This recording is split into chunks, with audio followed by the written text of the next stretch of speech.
sanemba Seto de menemba O konangia Dokumatande longela so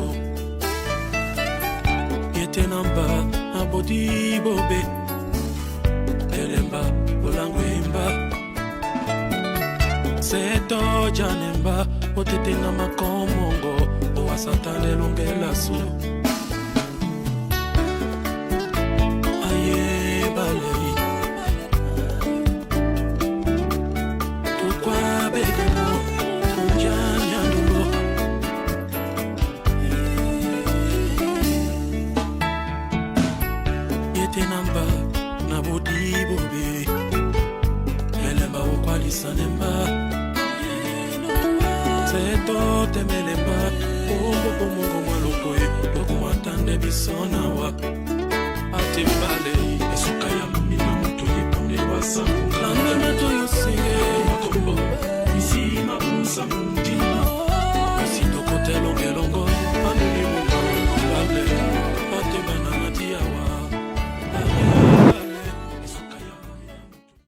Recherchez un lieu où les soins de santé sont accessibles à tous, quel que soit votre revenu ou votre statut social. La Fondation Médicale Mère et Enfants Méonné vous ouvre ses portes. À la Fondation Médicale Mère et Enfants Méonné, vous trouverez des équipes médicales et paramédicales qualifiées et attentives à toutes vos préoccupations. Un plateau technique moderne et confortable pour vous offrir les meilleurs soins de santé. Nous intervenons en médecine générale, pédiatrie, cardiologie, ophtalmologie, gynécologie, suivi de grossesse et échographie, imagerie médicale, kinésithérapie, propharmacie et bien d'autres. À la Fondation Mère et Enfants Méonné, vous bénéficiez d'une réduction de 30% pour tous vos examens. Nous sommes situés à Ekié, Ancré Amadou. Contact 6 89 56 00 35 6 52 88 15 66. Fondation Médicale Mère et Enfants Méonné, vous servir est notre priorité.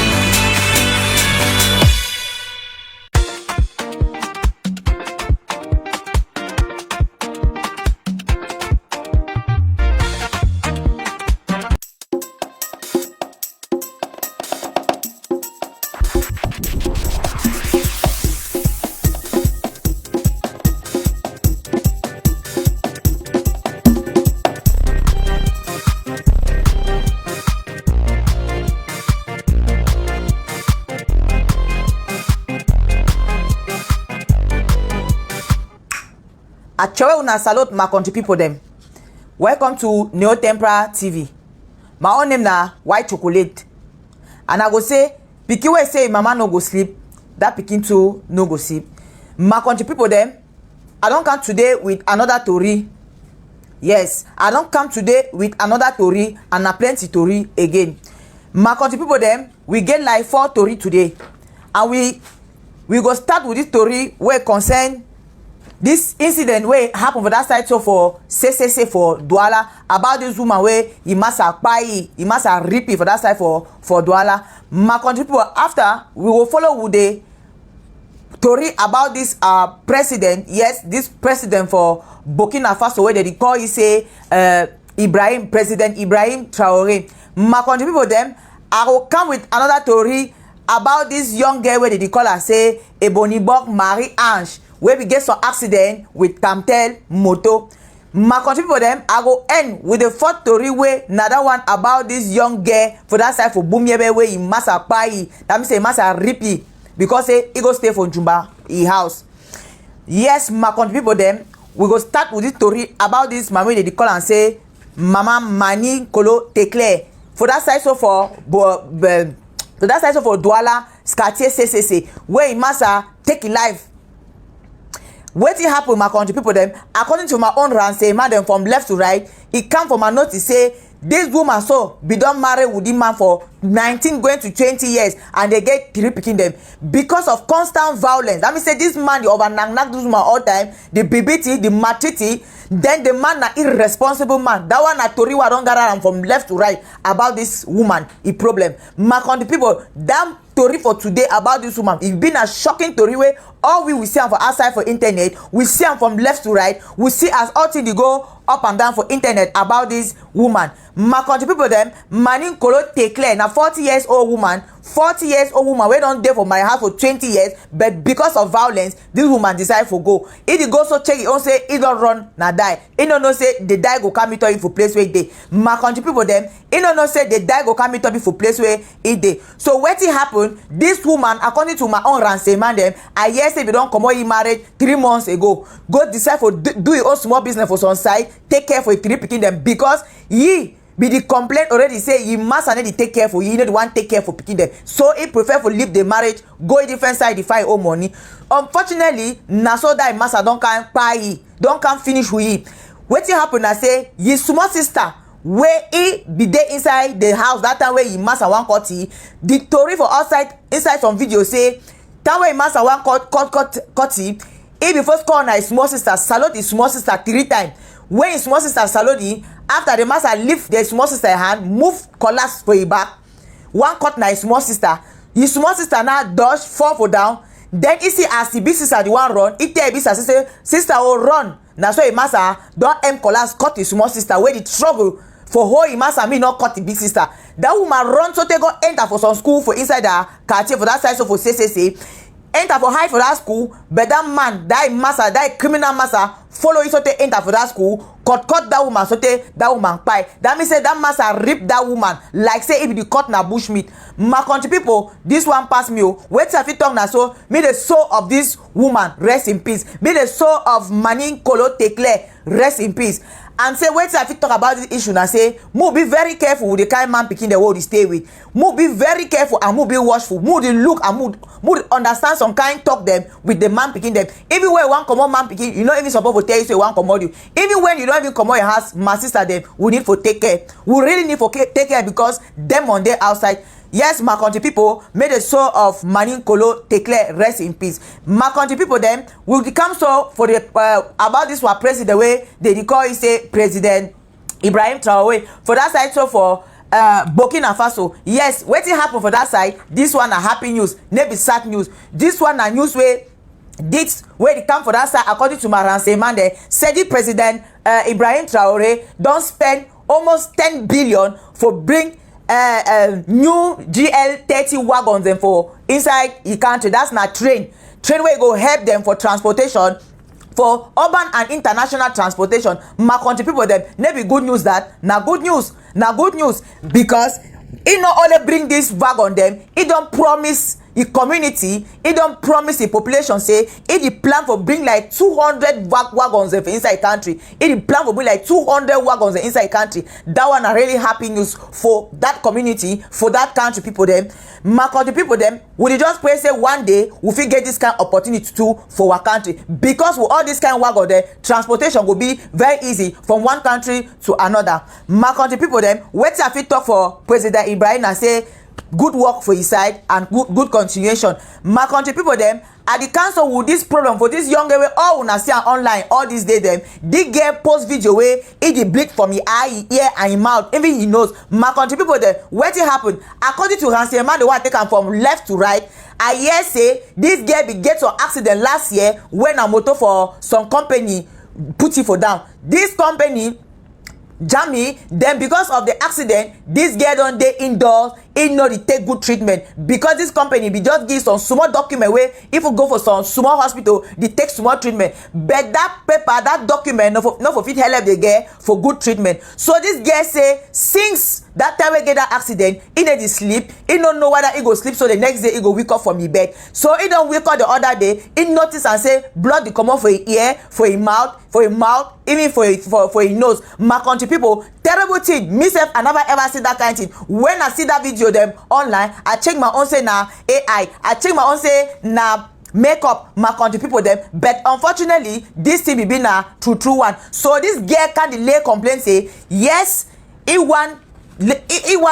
called to this company where the motor be jammy. All una know the company, because I know say una see the video them online. So he called back for the company say na in this way the one die na die and the company no one help you. The one na say me quite true, the one na say me rip true before they go take care for you. So after I don't call this company, Many people, they don't publish the issue, they don't drag the company from left to right for internet, so the company react. So good news come now, say this girl don't come back for online, can't thank all Cameroonians for the reaction and everything, the support where they give, because the company don't finally call the girl, so they arrange all things, they get now the follow correct treatment for correct hospital. My country people there, we just wish you good establishment, we just wish you my country people them, we just wish me get well soon. We wish me get well soon. My country people there, we go end with this crime, with this bad news to come up for that side. So for Bumyebel, now what happen for them, my country people there. Now this woman where they call is a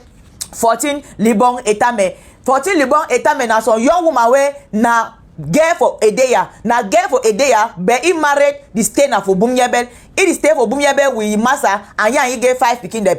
They don't get problem according to my own renseignement. The one don't get them from left to right. They don't get plenty problem the all time. So they can't reach to a level where this girl don't start getting jumba for outside. So this girl don't go to sleep from jumba in house. He run in massa go there from jumba in house. So in massa now don't hear talk for back. Yet talk for back for many different people then where he can't reach to a massa ESA. Now a woman that don't go for different place for different person in house. So this in massa don't follow trace out play where the woman don't go. It goes to take go reach a place that the woman don't go there for Jumbai house. It go move the woman for day, bring her for house, pump cham, be beat so take this woman pie. I swear this woman rip after where the man don't be beating. It beat so take the woman close eye. Where you and they get 5 pikin. My country people there, devil there for outside, devil there for outside. I will repeat it again, say devil there for outside. Many different cases now there for outside where we know they understand our hate again. We know they understand what it don't happen for inside our country again. When we want turn for left, now bad news. We turn for right, now bad news. We look for up, now bad news. We look for down, now bad news. My country people them, we know they understand the situation for the country again. We don't hope say high authority them, they'll go struggle, take care for all these things, and government to go try for put solution for all this crime the way they take place. Even if the man pikin don't buy girl, even if the man pikin don't buy woman, even if the woman don't buy man, now boyfriend don't buy girlfriend. All the same problem there every day. My country people them now sad news will deliver them every day. Wait till I fit tongue and say me the soul of this poor girl where they call and say Fortune Libon Etame rest in peace. Me so rest in peace. And wait till I go advise most of you for outside and say more be wise. More take care for people the way they stay with we. More make sure say the relationship where they inside na correct one. Because sometimes you just say they inside relationship where person go buy you. My country people the only thing na for notice red flag. When you dey inside bad relationship, try for notice red flag. Try for notice red flag. Because if you notice red flag, it go prevent you for some kind of situation. When you dey with person wey you know say that person wey overget anger, you need for know how you go behave. You need for change your behavior. When you know say you dey with person wey overget anger and you wan comot you dey marry, my sister just because one day take your road go a different side. Take your road go different side. Not tell you play where you go. You fit change town where not tell you. Now the error that what you do have, you wan comot marry house, you sing a all man know. You tell the man side go me. You dey go leave you say me remain with who? If they be only for can buy you. My country people them. Wetin I fit talk na say na the end for story for today this. May una stay tuned for my next coming story. My own name na White Chocolate from Neo Tempera TV. And I go insist say pikin wey say im mama no go sleep, that pikin too no go sleep.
Nouvelle semaine, nouvelle thématique, nouveaux invités, nouvelle présentatrice. Eh bien non, je suis encore là ce matin et ensemble nous allons poursuivre cette belle aventure, la grande palabre.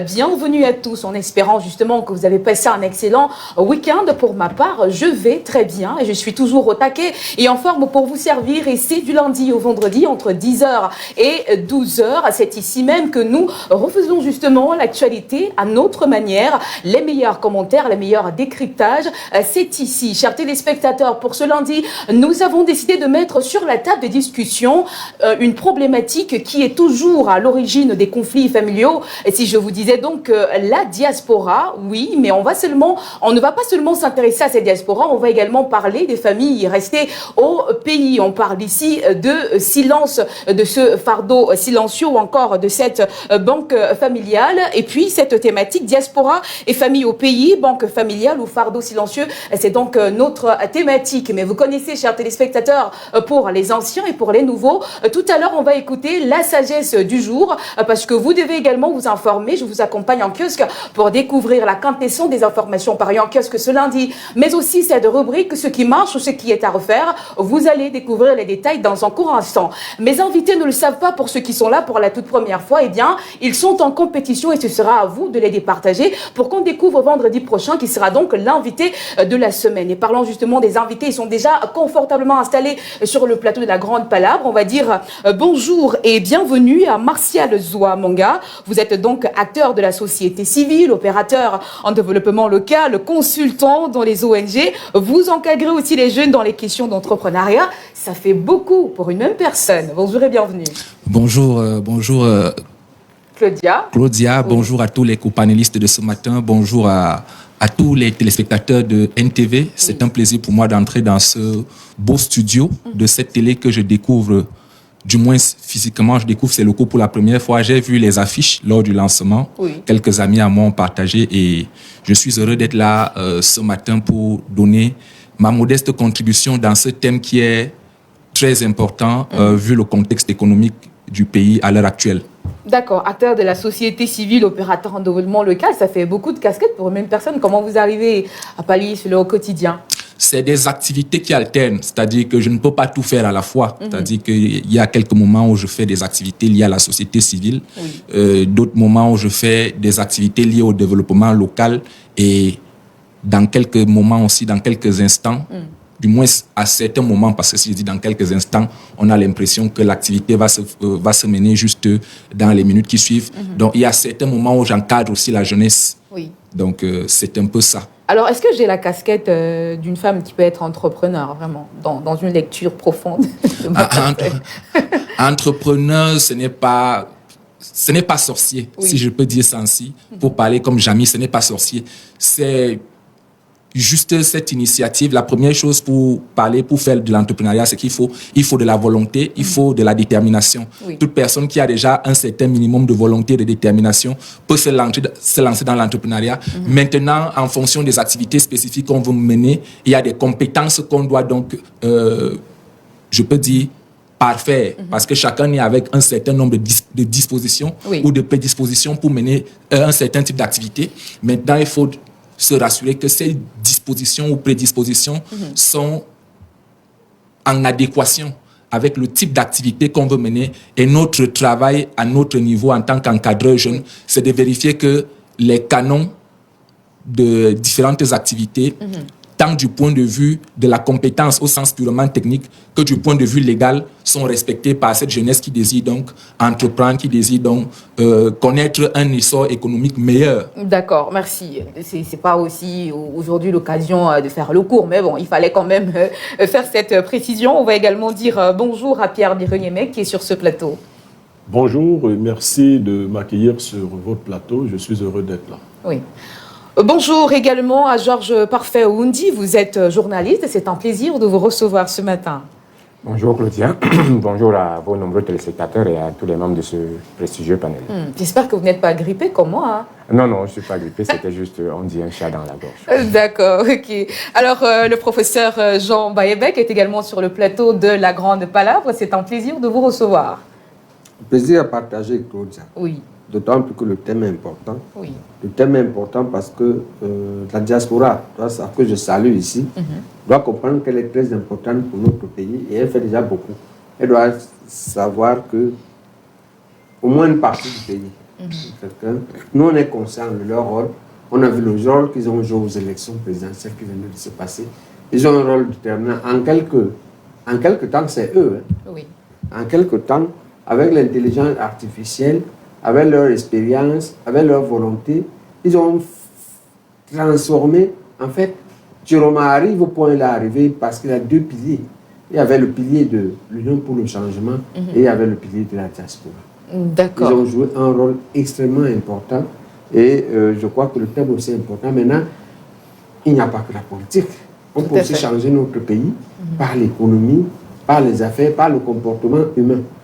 Là, le thème que vous avez mis sur notre table ce matin, pour moi, c'est comment coopérer avec les familles doit être dans le futur une des valeurs centrales de notre société. Oui. Dans le projet de société, dans ma candidature, un des objectifs était qu'à terme, par la refondation, on va lancer un projet qu'on va appeler une famille, une entreprise. D'accord, professeur. Merci beaucoup. Chers téléspectateurs, tout de suite et maintenant, on poursuit donc notre programme. Et c'est l'heure d'écouter la sagesse du jour. Sans transition, on repasse dans la parole à Pierre Biruigne-Mec pour la sagesse de ce matin. Alors, je la veux croustillante ce matin. Elle dit ce qui suit.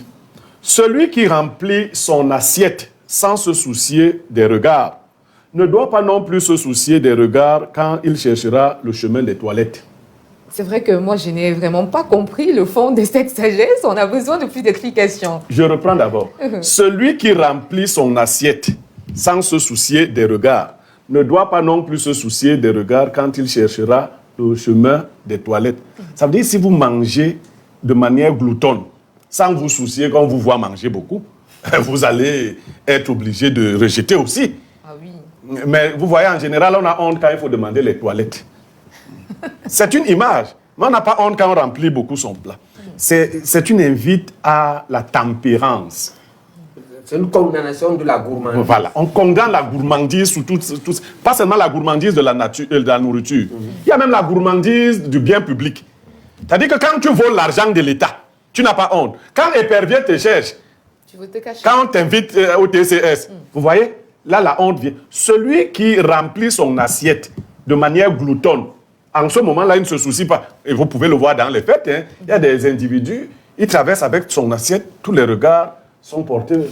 Attends, ce monsieur, il va finir, il va tomber, ça va se verser. Mais après, il faut bien se lever pour demander. Non, c'est une invite à la tempérance, c'est une condamnation ferme de la gloutonnerie de la nourriture, la gloutonnerie financière, la gloutonnerie en général. D'accord. Celui qui remplit son la assiette... gloutonnerie politique. Voilà le parti État qui est coincé. Le problème n'est pas de rester des dizaines d'années au pouvoir, 43 ans, c'est pas ça le problème. Le problème, c'est qu'après, à la 44e année, fait dans le gouvernement. Qu'on va dans le corps électoral pour qu'on fasse les législatives, les municipales. Vous n'arrivez plus parce que vous êtes arrivé au bout. Tout abus entraîne la déchéance. Et ça, on doit apprendre ça aux enfants. Dans les pays nordiques, on fait un exercice.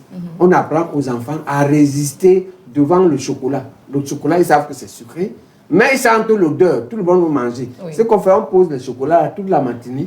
Vous le sentez, vous le voyez, il brille même. Comment résister? Oui, mais vous n'allez pas le manger. On dit que on va punir celui qui va se lever pour prendre le chocolat et la maîtresse surveille.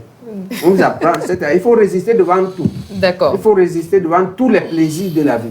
D'accord. Les belles femmes, les beaux hommes. Mais les hommes, ils ne résistent pas aux belles femmes, hein. C'est très rare. Vous tombez toujours. Hein. Oui, non, on tombe toujours. Pas toujours. Ah oui. On tombe très souvent. Mais pas tous. Si vous ne résistez pas aux femmes, ben écoutez, ils vont détruire votre vie.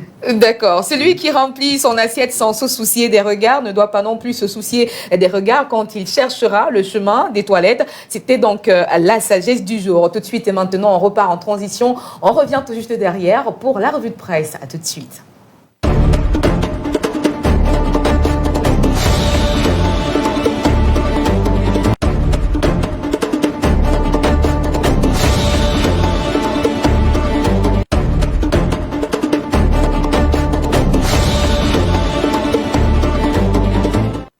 donc les informations parues en kiosque ce lundi 16 mars 2026. On commence donc la lecture avec le tri-hebdomadaire L'Avenir qui parle ce matin de gouvernance. L'on nous amène dans les coulisses de la nouvelle constitution annoncée entre la création d'un poste de vice-président de la République, la limitation de la durée du mandat présidentiel à 5 ans renouvelable 2 fois, la création de nouvelles communes et unités territoriales, révélations exclusives sur la réforme constitutionnelle et institutionnelle annoncée dans les prochains jours. L'information est donc à lire dans ce journal paru en kiosque ce matin. La nouvelle expression est également au parfum de cette actualité. On parle ici de justice. Les enjeux du Conseil supérieur de la magistrature. Convoqué après 6 ans d'interruption, l'institution que seul le président de la République préside intervient dans un contexte de pénurie de magistrats, d'avancement bloqué, de membres frappés, d'illégitimité et surtout des centaines de dossiers disciplinaires contre des magistrats sur la table. Lire donc la page 4 pour en savoir davantage. Du whisky sur notre table ce matin, mais il s'agit du whisky en sachet que nous propose le quotidien Le Messager à Tumburo contre la mort à Villeprix, ulcéré par la consommation abusive de ces tueurs silencieux qui déciment à petit feu les jeunes de cette municipalité. La mairie interdit la vente sur l'ensemble du territoire communal et met en garde le gouvernement qui entretient un cercle vicieux avec des firmes et industries qui assurent la production. L'information est donc à lire en page 2 de ce journal paru en kiosque ce matin. Et nous parlons de tout autre chose dans cette revue de presse, notamment de mafia foncière avec le bi-hebdomadaire L'Indépendance et pente du régime ciblé. Il faut entendre à travers cette information qu'après l'annulation spectaculaire du titre foncier de l'honorable Jean-Claude Feuteux, de nouvelles têtes couronnées de la République sont visées, ministres, recteurs, gouverneurs. Personne n'est plus à l'abri du collimateur, apprend-on de ce journal de Max Pendio. Également à retenir dans cette revue de presse ce matin, les poubelles qui débordent à Yaoundé. On en parle avec le quotidien de Georges-Alain Bouyomo qui nous dit que la crise des ordures dont la capitale refait brutalement surface à 10 jours de la conférence de l'OMC et 1 mois de la visite du pape Léon XIV. Que se passe-t-il avec la gestion des ordures ménagères? Georges-Alain Bouyomo est plus précis de la page 4 à 5. Allons à présent du côté de la ville du Mayo-Boléo à Kontia avec le du Sahel. Le quotidien d'information régionale du Nord Cameroun nous raconte ce matin que 3 personnes ont été enlevées par des ravisseurs. Le récit est à suivre en page 3 de ce journal paru en kiosque ce matin. Et voici la vitrine. Ici, on parle d'ouverture de la saison de chasse à Garoua. Jules Dorendongo retrocède autant pour moi des millions aux communes. La saison cinégétique 2025-2026 a été officiellement lancée à Garoua selon l'arrêté numéro 20/AMINFOP du 10 novembre 2025. La chasse aux animaux partiellement protégés est ouverte sur le territoire national, à l'exception des aires protégées du 1er décembre 2025 au 31 mai 2026. Le Zénith est également en kiosque ce matin. Le journal de Flash Diomo parle donc de paillerie spécialisée du Mindup. Près de 100 millions de francs CFA portés disparus. La page 3 de ce journal nous renseigne que des prestataires de services soupçonnés, voire accusés d'avoir été doublement ou triplement payés sur des marchés réalisé sans aucune preuve ni pièce comptable. Le contrôle supérieur de l'État saisi de l'affaire a égayé sur de fausses pistes n'en démord pas pour démêler les écheveaux. C'est le branle-bas de combat à la paillerie spécialisée du ministère de l'Éducation de base. L'information est donc détaillée dans ce journal paru en kiosque ce matin. Dans sa parution de ce lundi, la nouvelle qui est en kiosque s'intéresse à l'exploitation du fer de Balam. Success story de ces 2 Camerounais. Ils ont réussi à lever plus de 5 milliards de francs CFA pour l'exploitation des gisements de fer de Balam, permettant ainsi au projet d'entrer dans sa phase décisive. L'information est donc à lire en page 3 de ce journal de Jacques-Blaise Vier. L'économie quotidien est en kiosque ce lundi. On parle ici de la SEMAC et la BEA contre les taxes sur les transactions mobile monnaie pour la Banque des États de l'Afrique centrale. Elle plombe l'inclusion financière, apprend-on. L'économie éco-santé, autant pour moi, de Joseph Bengbong nous donne donc cette information ce matin. On nous amène ici à l'hôpital général de Douala. La première implantation valvulaire aérotique par catéré a réussi. Une étape inédite vient d'être franchie dans la cardiologie au Cameroun et en Afrique francophone sous l'impulsion du professeur Henri Louma Namé, son directeur général à l'hôpital général de Douala, a été réalisé avec succès, apprend-on. Et je clôture cette revue de presse avec le journal Le Témoin témoin, informé juste, informé vrai. On parle ici de lutte contre la fraude électrique. Sans électricité, s'interroge ce journal. Et je m'en vais vous lire le résumé. Chaque année, près de 60 milliards de francs CFA s'évaporaient dans les méandres de la fraude électrique au Cameroun. Selon le ministre de l'Eau et de l'Énergie, branchement sauvage, réseau clandestin et baron de la fraude seraient ainsi responsables d'un manque à gagner colossal pour le secteur. Mais dans un pays où les coupures d'électricité rythment encore avec le quotidien de nombreux ménages et entreprises, la croisade contre la fraude soulève une interrogation teintée d'ironie. Peut-on réellement mener une lutte efficace contre la fraude électrique quand l'électricité elle-même se fait souvent désirer? Lire donc la page 3 pour en savoir davantage sur cette actualité.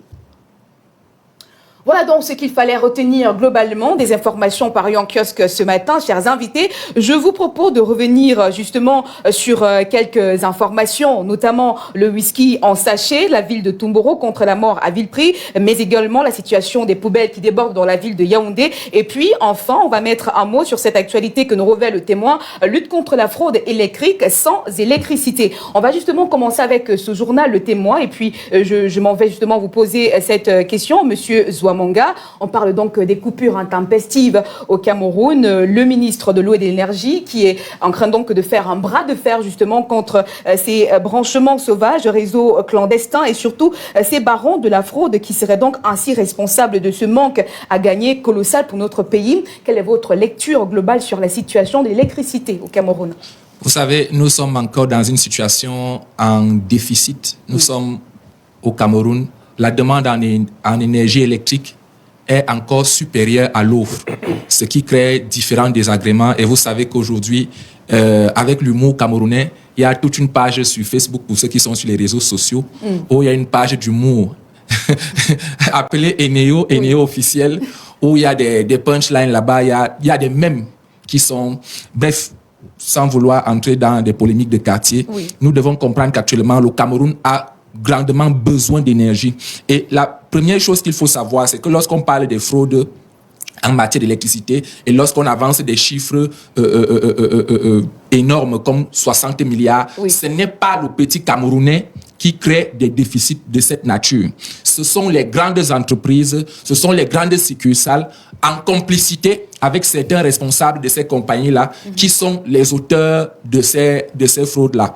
Un ami à moi me parlait il y a 2 ans d'un grand établissement universitaire de la place qui payait 6 000 francs d'énergie. C'est-à-dire la facture officielle de ces gens, c'était 6 000 francs de facture par mois.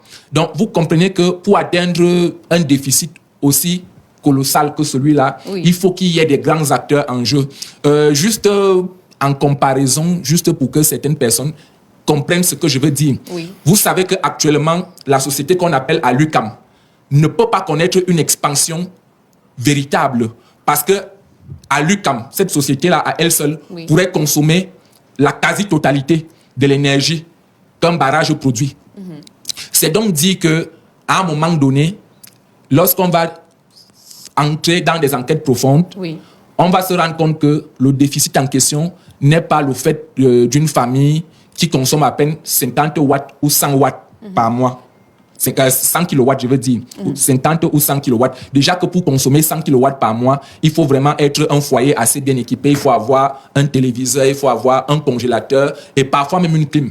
Parce qu'une personne, un foyer qui n'est pas suréquipé, qui a juste ses ampoules, la télé et le congélateur, sera à peu près dans les 60-75 kilowatts par mois. Donc ce déficit-là est principalement le fait d'une certaine mafia qui trafique l'énergie en complicité avec certains hauts responsables des compagnies d'électricité. D'accord. Pierre Bironimek, comme pour reprendre cette question, peut-on réellement mener une lutte efficace contre la fraude électrique au Cameroun?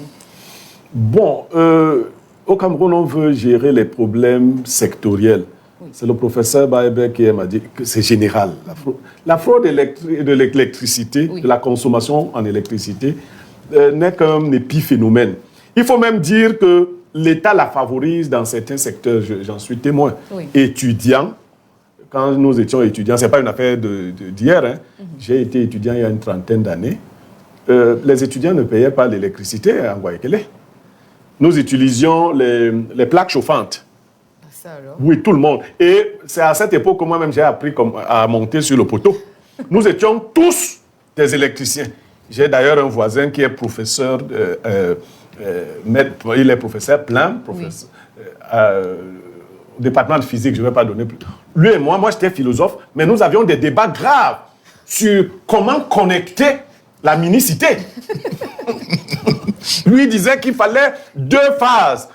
Et moi, je lui disais que non, il faut répartir les phases. Parce que le seul secteur, il faut une phase par secteur. Tout le monde sait que ça se passe comme ça, dans cette zone-là. Et Néo a fait des dessins musclés là-bas pour débrancher. Dès que tu finis de débrancher, avant même d'arriver au commissariat du 5e, on a déjà rebranché. Et il n'y a rien à faire. Pourquoi? Parce que contrairement à ce que disait M. Zoa, le coût de l'électricité est très élevé au Cameroun. C'est très élevé. Si un étudiant utilise sa plaque chauffante et son fer à repasser, il va se retrouver à 20 000 à payer. Il va trouver les 20 000. Quand le parent lui donne 12 000. Bon, moi, on était gâtés. Moi, ma mère donnait 15 000, mon grand-père me donnait 5 000. Moi, j'étais gâté. À cette époque-là? Oui, moi, j'étais gâté. Mais les autres, ils ne pouvaient pas. Donc, on s'entendait par secteur. Et Néo avait donc compris ça comme ça. Et Néo prenait 50 000 dans ce secteur et on payait 500 francs, 1000 francs. Est-ce que vous avez quand même réussi à faire ce branchement-là, vous et votre... Non, on avait fait. C'était comme ça. Il n'y a rien à faire. Puisque la cité universitaire elle-même, il ne fallait pas faire deux cités universitaires. La cité moi, j'habitais Orly. La cité universitaire en face des étudiants ne payait pas du tout. Pourquoi demander à ceux qui n'ont pas... Parce qu'en face, on payait 4 000 dans les chambres communes. Orly, c'est exactement en face. Juste en face. De l'autre côté, quand vous descendez la rue, Orly, c'est le carrefour là. Voilà, moi j'habitais Orly. Comment et j'étais vice-président des étudiants de la faculté des arts, lettres et sciences. Comment expliquer que nos autres camarades, qui déjà avaient la faveur de payer moins cher le logement et ne payaient pas du tout d'électricité, qu'en face, nous payons. On avait donc, ça avait été, d'ailleurs même les bailleurs, pour vous dire, c'est les étudiants qui avaient imposé le prix du bail. Les bailleurs qui n'étaient pas d'accord, tu partais, on habitait ta maison de force. Donc, vous irez aussi dans des quartiers malfamés. À partir de là, vous avez Mélène qui est à côté. La GP est là. La GP ne paye pas d'électricité. Vous voulez que les petites femmes qui se débrouillent dans la nuit, là, elles payent. Donc, et là où je le rejoins, c'est que ce n'est pas cette petite fraude-là qui fait perdre de l'argent à Enéo. Normalement, même les petits Camerounais ne devaient pas payer l'électricité. Et on ne devait rien payer parce qu'il y a des structures. Si on pouvait fournir l'électricité, ces sociétés-là, parmi lesquelles celles qu'il vient de citer et d'autres, peuvent donner à Enéo l'argent suffisant pour que les Camerounais ne payent plus l'électricité. Les vrais pays, la Libye était là avant qu'on aille assassiner Kadhafi. On ne payait pas l'électricité, on ne payait pas l'eau. On est obligé de vous appeler voleurs dans les petits quartiers. Vous arrivez enfin dans mon quartier, Vogada. Ah ben là-bas, je crois qu'on s'est entendu aussi. Donc, cette offre Enéo est le pire parce que le journal, on sort par là. Vous ne donnez déjà pas l'électricité aux gens.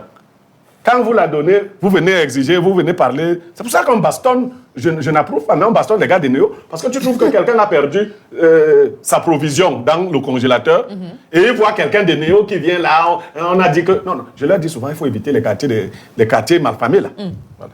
D'accord. Avec vous, Monsieur Georges Parfait, on ne va pas revenir sur la question des fraudes de l'électricité au Cameroun. On va plutôt parler de cette actualité qui fait la une du quotidien. Mutation, on parle des poubelles qui débordent une fois de plus à Yaoundé. Il faut quand même rappeler que on va justement recevoir dans quelques jours le pape Léon XIV.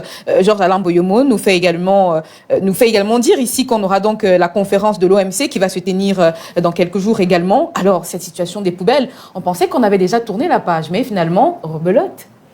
Je voudrais quand même dire quelque chose sur l'électricité. Pour dire que, en quelques mots. Oui, j'admire le courage de ce ministre-là, qui quand même vient de créer une autre poche de corruption. Parce que lorsqu'on va envoyer les agents de cette entreprise dans les quartiers pour aller vérifier le petit Camerounais qui déjà n'a pas de moyens, s'il truc ou s'il fraude son compteur, pendant ce temps, le ministère que lui-même dirige, je suis sûr que là-bas, on ne paye pas l'électricité. Toutes les administrations ne payent pas l'électricité. Il me souvient qu'à une époque, l'entreprise qui gère le téléphone au Cameroun avait décidé de couper le téléphone au gouvernement. Ça s'est passé en une demi-journée parce que l'État devait 66 milliards de francs CFA à cette entreprise-là parce que l'État même ne payait pas déjà sa facture de téléphone. Donc, ce n'est pas au niveau de l'électricité. Tout simplement, ces petits agents-là vont se balader dans les quartiers et vont récolter les 2 000, 5 000 francs à gauche et à droite parce que c'est ce qu'ils font déjà au quotidien. Tout le monde sait qu'on truc l'électricité. Ils savent même déjà les concessions où on truc l'électricité sont connues. Donc quand ils descendent, ce n'est pas toujours pour venir déposer une facture pour relever le compteur, c'est pour prendre leur quote-part de chaque mois. Oui. Donc ça a toujours été ça. D'accord. En revenant sur les poubelles, ce qui m'étonne quand même, c'est qu'on vient de nous amuser il y a quelques jours, quelques mois là, avec les états généraux des poubelles. Oui. Vous voyez, tout un pays, tout un gouvernement qui s'assoit avec son premier ministre pour parler de la saleté. C'est de l'inédit quand même dans le monde de voir des gens, tout un gouvernement qui va s'asseoir et qui parle de traiter et comment traiter les ordures ménagères. Et que quelques mois après, on se retrouve dans une situation qui est pire que celle d'avant les États généraux. On a vu même le ministre de l'administration territoriale qui a offert des pelles et des brouettes pour justement aider à la question de... Ces actions ponctuelles qui participent plus de la spectacularisation du gouvernement que des actions vraiment efficaces ne nous servent pas à grand-chose. Après, vous savez aussi qu'il est ressorti pour dire qu'on va mettre une police dehors. Si quelqu'un jette un papier, on va le prendre. Tout ça, c'est des vues de... Mais ça veut dire qu'on a arrêté personne si ça continue. Non, on ne peut pas diriger un pays avec des actions où des gens viennent parler pour se faire un peu... Qui est ce policier qui pouvait arrêter dans les radios et tout le reste. Donc, c'est de la spectacularisation du pouvoir. Et ce n'est pas comme ça qu'on est efficace. Cette histoire de poubelle, il y a justement quelque chose qui peut régler cette affaire. Sauf que personne ne veut y aller. On a connu dernièrement, je vais appeler ça un bicéphalisme, à la tête de l'entreprise qui gère les ordures ménagères au Cameroun. Après, on a créé une deuxième à Yaoundé. On a soupçonné que celui qui a amené cette deuxième entreprise, c'était un prête-nom, c'était plutôt sa copine et que c'était lui-même le véritable patron de cette histoire d'ordures-là. Et jusqu'à présent, nous sommes retombés dans les mêmes travers. Yaoundé pue, Yaoundé sent mauvais. Et s'il faut que le pape vienne. Et après le pape, si déjà après les États généraux, il n'y a rien eu. Avant la CAN, on a eu le même engouement. Vous pensez qu'ils vont donc essayer de ramasser ces ordures-là? Ce sera une action ponctuelle d'une semaine parce que le pape arrive, parce que l'EMS arrive. Il faut bien que les gens roulent. Et ce sera sur les grandes artères. Vous n'allez pas les voir aller ramasser les poubelles à Etambafia. Personne ne passe par là. Ils n'iront pas ramasser les poubelles à Kondengui ou je ne sais pas trop. Ce sera sur l'axe central, comme ça a toujours été fait. On nettoie là où le président passe avec ses officiels. Des solutions concrètes, peut-être pour aider ces chefs des départements qui doivent justement gérer la situation. Est-ce que vous avez des solutions concrètes à nous proposer? La gestion des collectivités territoriales décentralisées est déjà une solution à la gestion des ordures. Qu'on donne les moyens à chaque commune de s'occuper de la propriété dans son territoire communal et on verra ce que ça va donner. C'est une histoire de gros enjeux et de gros intérêts. Parce qu'on sait que la société en charge de gérer cette histoire-là à Yaoundé, si je prends le cas de Yaoundé, il y a beaucoup de gens où ils sont actionnaires, où ils sont, je ne sais pas trop ce qu'ils font là-bas, mais ils ont de gros intérêts dans cette histoire d'ordures. Si jamais on donne toute cette quote-part là à chaque commune de Yaoundé, Yaoundé en a 7. Cet argent-là va leur échapper. Donc, c'est donc une histoire de gestion de gros sous. Est-ce qu'ils ont un budget pour ça, pour clôturer? Il y a toujours eu un budget, mais lorsque vous allez dans l'entreprise en charge de la gestion des ordures, elle vous dira qu'elle a pris des dettes et que ceux qui sont chargés de lui retrocéder certains fonds ne le font pas. L'entreprise se retrouve asphyxiée. Déjà, elle utilise beaucoup de carburant. Elle doit maintenir son parc roulant. Tout ça n'est pas fait parce que le même État dont nous parlons sur l'électricité tout à l'heure est endetté là-bas et ne paye pas sa quote-part. Voilà là où nous sommes bloqués. D'accord. Professeur Bayebek, j'imagine que vous souhaitez rebondir sur les informations qui ont été relayées. Il y a un instant, on parlait de la fraude de l'électricité, mais également de la gestion des ordures dans la ville de Yaoundé. Mais je souhaite quand même que vous nous posiez un mot sur cette actualité relayée par le quotidien Le Messager qui parle de whisky en sachet. Vous êtes d'abord médecin. Beaucoup de conséquences pour la santé des êtres humains, pour ceux qui en consomment. Tous les trois crises sont les signes majeurs de notre échec politique, ou bien échec de la gouvernance camerounaise. Sous la gouvernance du parti État néocolonial, c'est l'échec du RDPC. Ce n'est que des signes, c'est comme le palu. L'enfant conduit, l'enfant à 40 degrés. Le fond de l'affaire, c'est le palu. Le fond de l'affaire, c'est que le RDPC est malade et a décidé, et c'est ça, c'est-à-dire que l'alcool, évidemment, ça détruit la jeunesse. Les ordures, ça entraîne des maladies. Et la pire forme des ordures, ce n'est pas ce que vous voyez là. La pire forme à l'entrée de Douala, si vous prenez touristique, un matin, moi je prends toujours un touristique très tôt pour aller sur mes affaires à Douala. Et au moment où arrive à Yassa, ils prennent à droite. Ils vont arriver vers le Japon. Si vous traversez les rails à Nyala, le quartier qu'on appelle le Génie, il y a une montagne des ordures là. Une vraie montagne. Ça doit, on va par l'autre côté. L'autre côté, ça doit être Makepe, ça mène vers Bédi. Il y a une montagne des ordures là qui pollue toute la ville de Douala. Un pays ne peut pas accepter ça. Parce que le traitement des ordures est devenu une technologie et une science. On transforme même ça en énergie. Tout à fait. Mais on ne voit pas ça. Donc il y a pire que ça. Et puis, la crise de l'électricité, c'est la crise de la grande corruption en bande organisée, instaurée par le parti État. Donc, on ne changera ça que lorsque ce régime changera, parce qu'on l'aura renversé, peu importe la méthode, mais ce régime doit partir. Et comme on n'a personne, on n'a pas la force nécessaire pour le renverser, mais il va mourir de lui-même. Le vrai problème pour nous est de survivre pendant son agonie. C'est le signe de l'agonie, c'est l'enfant là qui convulse, qui a 40 degrés. Mais nous, si on ne met pas la perfusion, l'enfant va mourir. C'est une question de temps. Oui. D'accord? On n'a pas de solution aujourd'hui en dehors de changer ce régime ou de le laisser mourir de sa propre mort. Mais alors, il faut que les forces moyennes survivent, au moins les forces intellectuelles. Donc, le vrai débat est là. Le papo, parce que même leur réunion de l'OMC, est-ce que ça va se tenir? Vous croyez que les internationaux vont venir avec des poubelles comme ça? C'est une montagne. Ce n'est pas une vue de l'esprit. La prochaine fois, je crois que j'irai mon prochain voyage à Douala, ça risque d'être ce week-end pour mes propres affaires, parce que je vais consulter les gens de l'IDB qui ont mal aux articulations à la clinique du docteur King qui s'appelle Susquet. Je vais là-bas les consulter ce week-end. Je crois que la semaine prochaine, si touristique me passe par là, parce que le problème touristique. Professeur, je vais filmer la montagne. Cette société n'a pas payé de publicité touristique. Mais... Non, ceux qui font bien, il faut dire. Il faut qu'ils paient la publicité. Alors, moi, parce que ce qui m'impressionne dans cette entreprise, ils ont fait une terrible combinaison. Ils ont utilisé les traditions pour faire une terrible combinaison. Ils ont combiné les chauffeurs nordistes, comme ils ont la tradition des longs parcours. Et moi, je me sens en sécurité avec eux. Combiné avec nos hôtesses.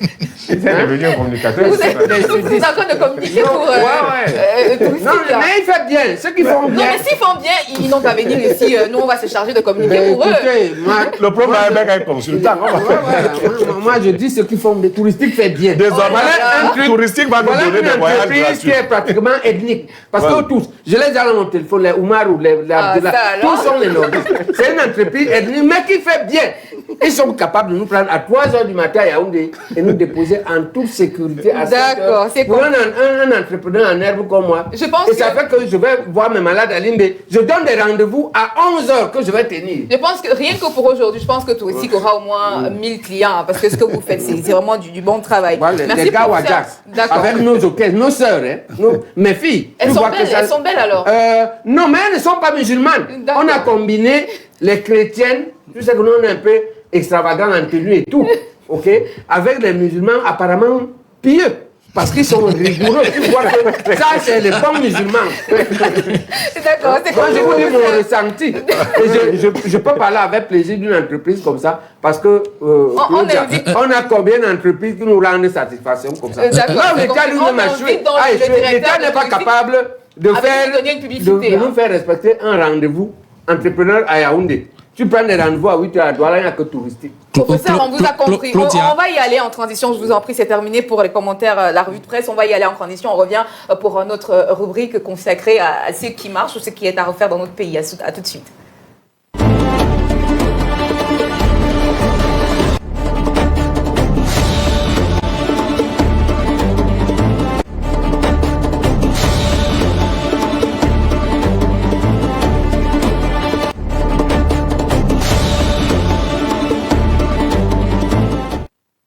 Ou ce qui est à refaire dans notre pays. Une fois de plus, nous repassons la parole à Pierre Birognemec. On vous écoute. Alors, Claudia, ce qui marche ou ce qui est à refaire, nous sommes sur une situation qui est totalement à refaire. Oui.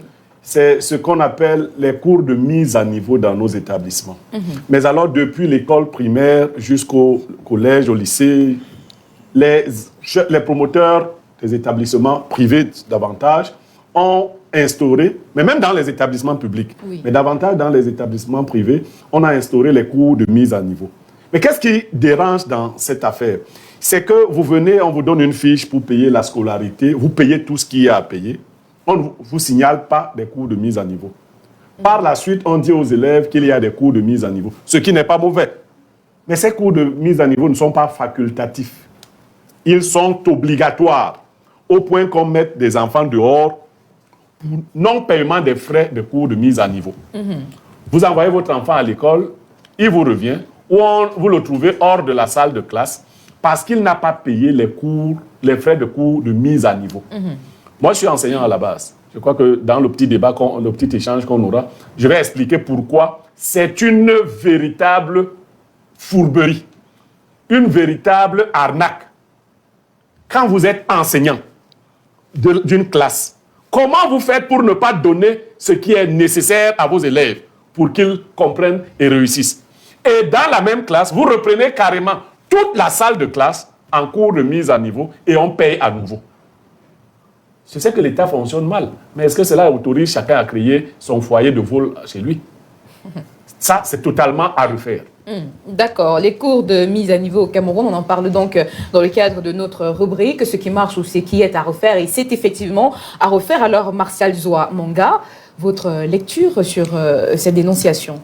La vérité, c'est qu'aujourd'hui, on évolue dans un climat où chacun à son niveau essaie de créer des niches financières, parce que je ne veux pas justifier ça par la précarité ou bien par la pauvreté, parce qu'à un moment donné, la pauvreté a d'abord quelque chose de mental, quelque chose de moral. Mais chacun à son niveau, à l'heure actuelle, essaie de créer, comme je le disais, des niches financières. Les cours de mise à niveau ont existé et vont toujours continuer à exister. Mais dans ces cours de mise à niveau, il me souvient qu'à une certaine époque, c'était une catégorie d'élèves et qui bénéficiaient d'abord de l'accompagnement de celui qu'on appelle le psychologue de l'éducation, vulgairement appelé conseiller d'orientation. C'est lui qui, à un certain moment, après un trimestre, pouvait voir une certaine catégorie de personnes ou une certaine catégorie d'élèves évaluer leurs résultats scolaires et après enquête, savoir que tel élève a un mauvais rendement scolaire ou bien il a un mauvais rendement académique parce que peut-être il est seul avec sa grand-mère, il doit s'occuper de sa grand-mère, il doit partir de l'école, de la maison un peu tard, ce qui l'amène à être en retard. Après ces enquêtes-là, on pouvait donc prendre ces élèves ou bien d'autres qui n'avaient pas un bon niveau dans certaines matières spécifiques, organiser donc ce qu'on appelait des cours de mise à niveau. Un élève qui a déjà un bon niveau n'a pas besoin de cours de mise à niveau. Il a simplement besoin de prendre, par exemple, le temps des vacances scolaires ou bien des congés pour se divertir, pour se recréer, puisque la recréation, ce qu'on appelle recréation, est véritablement ce que son nom indique, c'est-à-dire que l'enfant a subi un certain stress pendant l'année scolaire. Il se recrée donc, c'est-à-dire que son esprit est ouvert à de nouveaux horizons pendant les vacances scolaires parce qu'il peut se consacrer à une nouvelle activité, il peut découvrir de nouvelles choses. Donc le problème des cours de remise à niveau aujourd'hui, c'est qu'on remet à niveau même ceux qui n'ont pas besoin d'être remis à niveau. On comprend donc que l'objectif n'est donc plus purement académique ou bien purement scolaire. L'objectif est une certaine recherche du gain. Ça devient de la stupidité pure et simple. Donc c'est ça la problématique aujourd'hui des cours de remise à niveau. Et c'est d'autant plus laid que M. Niemek le soulignait tout à l'heure, qu'on ne vous dit pas. Ça s'ajoute à votre planification de parents comme une dépense, je ne sais pas comment on appelle ça. Généralement, quand on planifie, il y a les dépenses fixes, il y a les charges fixes qu'on connaît déjà à l'avance. Donc, ça s'ajoute comme un impondérable à vos dépenses. C'est-à-dire que tu es là comme ça, tu sais que tu as déjà tout géré, tu n'as plus de stress, tu n'as plus de stress du côté de l'école. Et subitement, tu es là, on te dit que non, ton enfant est dehors. Pourquoi? Parce qu'il n'a pas payé, entre guillemets, les cours de remise à niveau, alors même qu'il a déjà un bon niveau. C'est simplement bizarre. Et c'est d'autant plus critiquable du point de vue déontologique qu'à un moment donné, on a l'impression que, au lieu que l'enseignant donne toute la matière qu'il doit transmettre à l'enfant pendant les cours, entre guillemets, classiques, il y a une certaine partie là qu'il retient, j'ai envie de dire l'eau, comme on parle au quartier, il retient l'eau de l'élève pour la lui donner dans ces cours de remise à niveau qui sont en quelque sorte comme des cours privés. Et ça dérange à ce niveau. D'accord. Georges Parfait Oundi, on parle donc des cours de mise à niveau ce matin, comme l'indiquait Pierre Bireux-Niemek. Mais je pense qu'il y a un rouleau d'étranglement qu'on n'arrive pas justement à bien comprendre, parce que un parent s'arrange à payer toute la scolarité de son enfant et à aucun moment l'administration ne dit à ce parent que voilà, l'enfant va assister au cours ou alors participer au cours de mise à niveau à telle ou telle période. Et on ne le dit pas aux parents. Dans quel état d'esprit peut se retrouver ce parent-là qui est surpris par cette situation? Moi, je vois le problème sur un autre plan. Oui. C'est-à-dire que j'ai rien contre les enfants d'aujourd'hui, je ne vais pas faire une comparaison avec une certaine époque. Mais tout ce qu'on remarque, c'est que ces enfants qui font les cours de mise à niveau ou les cours d'appui à différentes appellations sont de plus en plus, excusez-moi du terme, mais de plus en plus idiots. C'est-à-dire que nous qui avons fait l'école sans répétiteur, en allant à l'école à 7h30, en rentrant à 16h30 ou 15h30, sans répétiteur, on était mieux. Moi, je reçois dans les salles de rédaction tout le temps un enfant qui est en master, par exemple, qui a fait cette école de cours d'appui et tout ce que vous pouvez ajouter là, mais qui n'arrive pas à vous écrire une phrase française complète. C'est-à-dire, il ne sait même pas comment commencer un article en français, un article de journaliste en français. Or, il a fait tous ses cours d'appui. On ne voit pas des petits génies avec ces cours d'appui à la fin. Ils sont toujours aussi mal appris, aussi idiots, comme je disais tout à l'heure. Ils ne maîtrisent rien du tout. À quoi ça sert de saturer la tête des enfants? Parce que c'est de ça qu'il s'agit. Moi, sur ma route, là, quand je vais vers Fou où j'habite, il y a des établissements scolaires. Là, même le dimanche, vous voyez des élèves en tenue qui sont venus au cours d'appui. Même le dimanche, l'enfant ne se repose plus, l'enfant ne s'épanouit pas. Qui ont des difficultés. Ceux qui ont conçu l'éducation ont conçu tel que on va à l'école, on apprend et on assimile. Et comment est-ce qu'on assimile les cours? C'est avec les exercices du quotidien. Comme je lis dans les réseaux sociaux de temps en temps, quelqu'un qui dit j'ai rencontré mon professeur de mathématiques de terminale, il m'a demandé quelque chose, je lui ai dit cosinus de ci et cosinus. Non, tout ce que nous apprenons à l'école finit par s'assimiler. Et si l'enfant apprend, en fait, on ne fait que lui donner des connaissances qu'il ne peut pas assimiler. Parce qu'à la maison, il n'a même pas le temps de faire ne serait-ce que la vaisselle, de faire une petite course pour sa mère ou pour son père, ou même de jouer. L'enfant a le droit de jouer. Chez les autres, chaque 6 semaines, il y a un arrêt de cours. En France, si je prends le cas de la France. Après 6 semaines de classe, les enfants ont droit à 1 semaine de repos. Ce n'est pas le même système éducatif. Hein? Ce n'est pas le même système. Nous saturons dans nos enfants. Déjà, nous faisons tout en même temps. C'est-à-dire que nous faisons histoire, géographie, mathématiques et tout le reste là, tout le blablabla, qu'on bourre les têtes des enfants avec. Et à la fin, l'enfant finit par ne rien retenir. Parce qu'après, pour les parents qui aiment... Parce qu'on a une sorte de machovisme dans notre cadre familial là où l'enfant fait donc ses cours d'appui. Quand il rentre à 18h, 19h, il y a le répétiteur qui l'attend à la maison. Ça fait que l'enfant ira manger à 21h, avoir un sommeil très court parce qu'il devra se lever à 4h pour que le papa bien aisé là aille le déposer à l'école dans une grosse voiture. On reviendra le chercher. L'enfant n'a pas le temps de se reposer. Son cerveau ne se renouvelle pas. Et il ne peut rien assimiler dans ces conditions. Même si il dort avec un casque où ses cours sont répétés 24 heures sur 24, il ne retiendra rien du tout. Et on les voit justement aujourd'hui. Vous causez avec un enfant qui vous dit qu'il a un master, il est en PhD, mais écoutez le français qui sort de sa bouche, si je prends seulement le cadre du français. D'accord. Professeur Jean Baebek, la question ici n'est pas seulement au niveau de la faculté des enfants à bien intégrer les cours qu'ils étudient en classe, mais on parle quand même de cette fraude, de cette organisation mafieuse qui est en train d'être constituée dans les établissements scolaires aujourd'hui. Est-ce que pour vous, ces cours de mise à niveau, on devrait plutôt les interdire? Je dirais d'abord que de façon fondamentale, l'un des crimes du parti État néocolonial, l'un des plus gros crimes de notre pays, c'est la destruction du système éducatif. Par le développement de ce que Martial Zoa a appelé les niches de corruption. C'est que chaque enseignant, chaque groupe d'enseignants cherche une niche. Moi, j'ai fait ça, mais je n'ai pas facturé. Hier, il y a un type qui a dit ça à Vision 4, un docteur qui a dit que je les enseigne à 6h30. Pourquoi j'enseigne à 6h30? Parce qu'on n'a pas assez de temps. Mais il faut que vous soyez là à 6h30 pour qu'on regarde tout ce qui s'est passé la nuit. Je vous dis ce qu'il fallait faire et que vous n'avez pas bien fait. Je vous félicite ce que vous avez bien fait et on voit votre niveau avant qu'il y en ait à 8h30 au bloc. Moi, si je suis rien, tous les jours, je devrais aller au bloc. J'ai fait ça pendant 20 ans. Mais je n'ai facturé à personne. Je n'ai pas demandé à l'université de me payer ça. Je n'ai pas demandé aux étudiants de me payer ça. Alors que tout le monde commençait ses enseignements à 8h. Et ils pouvaient s'écrire. Bon, ça m'a valu quand même la reconnaissance de mes élèves qui jusqu'aujourd'hui peuvent arriver devant une chaîne et te dire que ce type nous enseigne à 6h30. Et on comprenait. D'accord? Donc, on n'est pas obligé de facturer ça. Il y a un minimum, ce qu'on peut dire aux enseignants, il y a un minimum d'engagement de sérieux que nous devons mener. Nous devons faire dans notre pays, au-delà du système politique néocolonial, qui pollue le pays, qui le gâte, qui le détruit. Et je vais vous dire comment il le détruit. Voilà ceux qui sont à l'enseignement supérieur. Vous savez, connaissez la technologie que Jean-Marie Cassé a amenée. la célioscopie, on opère les femmes par les petits trous. Lorsqu'il a amené ça, parce qu'il était parmi les inventeurs, il était à Clermont faisant une spécialisation, l'année où les gens inventaient ça. Et il a été sous la houlette de Brouillard, l'un des innovateurs en Afrique. Très bien. Simplement, on a créé un diplôme spécial pour ça. Qu'est-ce qui leur empêche d'intégrer ça dans le CES de gynécologie? C'est une technologie qu'on ajoute dans le paquet de l'enseignement classique. C'est-à-dire que ce n'est plus le grand bistouri, on ouvre le ventre tout entier pour opérer les femmes. Maintenant, on va opérer par quelques petits trous et par une caméra qui permet de voir comme si on travaillait en grandeur nature. Professeur, ok, c'est une technologie, c'est un plus. Oui. Le problème, c'est que vous créez un diplôme pour ça. Là-bas, on a appelé ça le DUI, diplôme interuniversitaire. Revenons sur les cours dispensés au secondaire, même à l'école. Mais l'enseignement du secondaire, c'est de plus aussi. Ils inventent donc ce truc. Oui. Mais c'est l'enseignement supérieur qui a commencé par donner. Moi, j'aurais pu inventer un truc où on t'apprend seulement comment tu opères les os. Qui est différent de mettre les plâtres.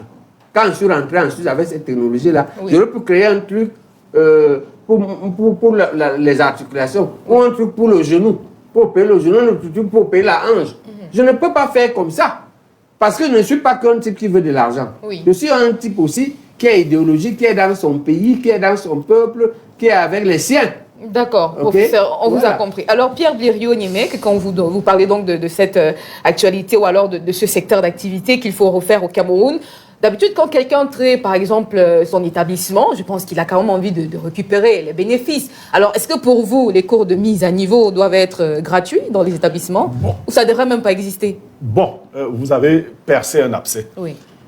Il ne faut pas avoir les commerçants dans certains domaines, c'est-à-dire la santé C'est un commerce spécial. et l'éducation.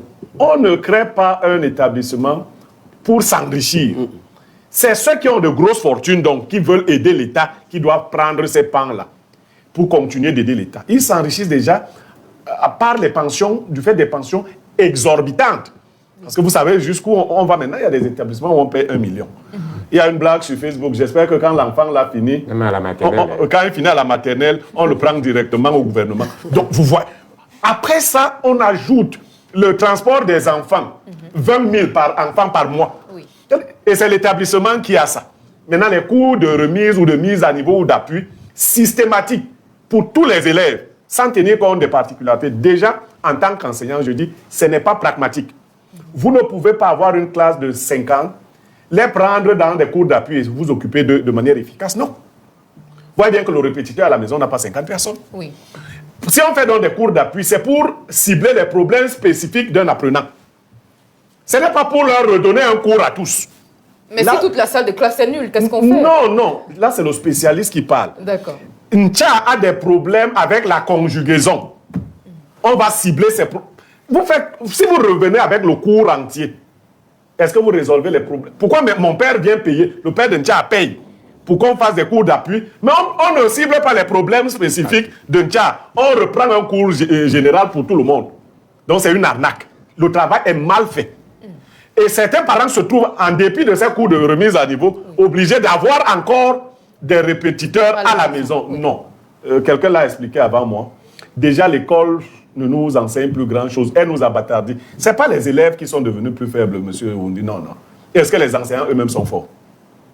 Nous, on avait des enseignants de lycée qui étaient de grands écrivains en français. Aujourd'hui, est-ce qu'eux-mêmes sont forts? Ils sont extrêmement moyens, sinon médiocres. Mais qu'est-ce qu'ils font là alors? Ils sont là. Mais le système de la corruption qui ne fait que gangréner Le problème, c'est la grande les grandes écoles. Les enseignants aujourd'hui, dans mes années d'enseignement, on va à la correction du bac. Il y a ce qu'on appelle l'harmonisation des sujets. C'est-à-dire, un enseignant doit aller au tableau et corriger le sujet. J'ai vu des choses. L'enseignant va au tableau. Il passe plus d'heures que l'élève qui devait composer. Mais quand il nous donne le thème, nous tombons tous malades. Et le débat en philosophie.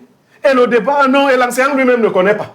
Et il ne s'en sort pas. Et il écrit avec des fautes. Et c'est lui qui va corriger les copies, les enseignants eux-mêmes. L'État a un niveau médiocre. Les enseignants, tout le monde, c'est de plus en plus médiocre. Oui. Les apprenants ne sont que le reflet un apprenant est le reflet des enseignants qu'il a eus. Si ton enseignant c'était un gars très fort, tu seras soit très fort, soit moyen, parce que personne ne transmet plus qu'il n'a. Si ton enseignant était moyen, toi tu seras forcément moyen ou médiocre, à moins que tu ne sois un génie, parce qu'il y a donc des enfants qui dépassent leurs enseignants. Et ils les gênent en classe. Et tu veux faire des cours de mise à niveau à un enfant qui te dépasse, parce qu'il y a des maîtresses qui font des calculs avec des erreurs. L'enfant voit que non. Quand l'enfant lève le doigt, il dit, faut pas déranger, hein. Vous les enfants. L'enfant dit que madame, et elle veut imposer ça. Donc, ces cours-là, les promoteurs laissent les parents qui veulent dans le matu vu. Parce qu'il y a aussi des parents qui aiment entendre que son enfant va trop à l'école. Lui-même, le parent, en dehors du poste qu'il occupe, là, il était bête à l'école. Bon, maintenant, il veut forcer. Oui, il était toc-toc à l'école. Tous les parents n'étaient pas. Il faut arrêter de mentir nos enfants à la maison, ton père. Mais quel parent va avouer qu'il était vraiment nul à l'école? Non, il faut dire. Non, il faut dire. On ne dit pas vraiment nul. Mais il faut savoir reconnaître que mes collègues me le disent. Que ta fille, ton fils, c'est du feu. Hein? Donc, d'accord. La plupart des parents de ceux qui nous dirigent aujourd'hui étaient. Je pense que. C'est plutôt un plaisir d'avoir un enfant brillant. D'accord, en quelques mots. Je pense que la problématique dont nous traitons ce matin, nous on a fait ça. On a fait ça à une certaine époque quand on était étudiants. Nous allions essentiellement dans notre contrée, du moins sur le côté de Ngomdiablaba. Nous on allait là-bas pendant les vacances et on n'allait pas pour faire d'autres cours. On partait avec des objectifs spécifiques. On étudiait les résultats des enfants et on travaillait avec eux sur leurs difficultés. C'était pas un business. Ce n'était pas un business, c'était dans le cadre des associations des étudiants de notre contrée. On allait pendant les congés de Pâques et pendant les congés de Noël et on s'occupait de nos cadets. On leur donnait des cours et la plupart reprenaient les cours soit en janvier, soit en avril, étant ragaillardis avec des lacunes qui étaient comblées. Je pense que si on perd de vue cet aspect de correction ou plutôt d'apporter un soin à une maladie, à une pathologie qu'un élève rencontre. Non pas de faire des bénéfices. Non pas de faire des bénéfices. Si on voit la chose sous cet aspect, ce sera mieux. Donc voilà, c'est l'expérience qu'on avait. Et le parti État n'a pas d'éthique. D'accord. Il est tenu par un groupe de sataniques. Professeur, je vous en prie. Ouais, elle est luciférienne. Non, professeur, je vous en prie, nous n'en sommes pas là ce matin. Alors, vous avez tous coupé la parole à Blériot. Je pense qu'il va chuter. C'est bon. Oui, je vais chuter en disant qu'il faut que les promoteurs aient pitié des parents. Il ne faut pas en rajouter. La misère à laquelle nous soumet l'État central ne doit pas faire que chacun commence à traire, le verbe traire, son voisin. On dit que mais la chèvre au bout là où elle est attachée. C'est là que le serpent vient aussi la mort. Il ne faut pas oublier. Si je peux me permettre, je vais me parler dans le sens de Zouamanga. Sauf que moi, je continue à dire que le tout école, c'est pas ça qui construit l'homme, c'est pas ça qui épanouit l'homme. Moi, j'ai fait le genre d'école où on disait, si tu rencontres texte, tu lis, tu rencontres Kwaku, tu lis. Des termes tels que spectateur, brouhaha et l'autre, je ne les ai pas appris à l'école. J'ai appris dans les lectures à la maison. Donc, à la fin, il ne faut pas qu'on sature les enfants avec des connaissances basiques. Mais est-ce que les enfants eux-mêmes, ils veulent apprendre aujourd'hui? Il faut aussi voir la situation. Il faut leur trouver des centres d'intérêt qui vont apprendre par d'autres voies. À la maternelle, on apprend comment, avec des activités ludiques, comme on les appelle. C'est-à-dire, l'enfant découvre les formes, les cubes, les cercles et tout le reste en jouant. Il y a cette façon d'apprendre l'école classique où X et Y c'est monté, c'est descendu, qui à la fin ne va pas te servir à grand chose parce qu'il faut se le dire aussi. On nous sature les têtes des enfants avec de trop d'école et à la fin ils ne retiennent pas grand chose. La blague sur Facebook dit. On va ouvrir le standard à présent, je vous en prie. Le monsieur qui critique les cours de mise à niveau n'est pas très sage, je ne sais pas qu'il s'agit. L'intelligence, ce n'est pas seulement le cahier. Les enfants aujourd'hui sont plus émancipés qu'à son époque. L'enseignement est de plus en plus pauvre. Les enfants étudient les manuels de 1950 en 2026. Le message n'est pas du tout signé. Pour la thématique du jour, je dirais ceci. Comment on arrive là? La notion de famille est au-dessus de toutes les valeurs africaines. C'est vrai. Eh bien, monsieur Patrick depuis Fonankeke, on va revenir sur votre message. Question de permettre justement à nos invités de dire un mot sur le sujet. On revient tout juste derrière après cette transition. À tout de suite.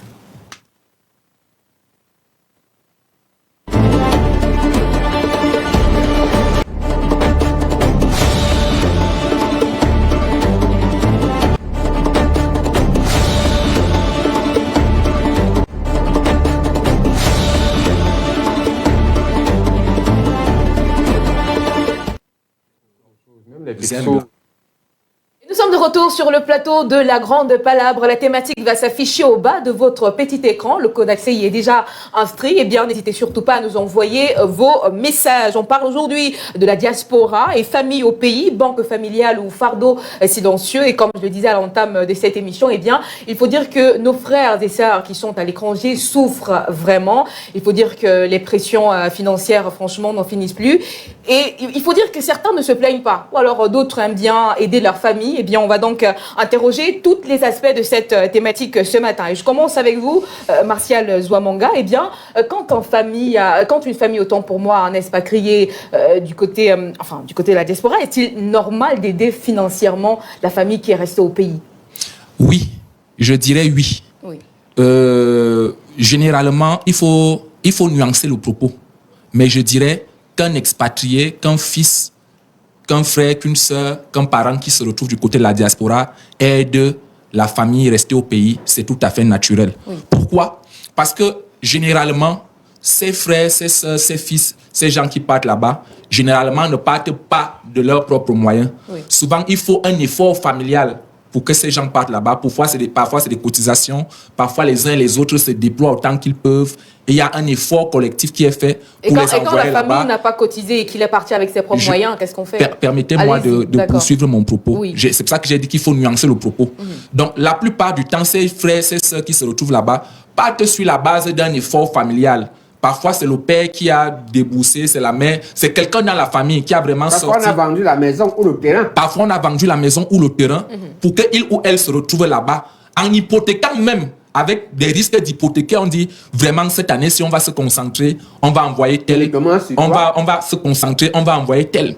Il est donc normal qu'à un certain moment, une fois que tu es de l'autre côté, et surtout que tu as une certaine stabilité, que tu renvoies l'ascenseur à tes frères et à tes sœurs, que tu comprennes que si tu as gagné 100 €, que tu peux faire l'effort d'enlever 10 € qui peut-être pour toi ne va pas faire grand-chose, mais ici au pays, ça va représenter beaucoup. Donc, il y a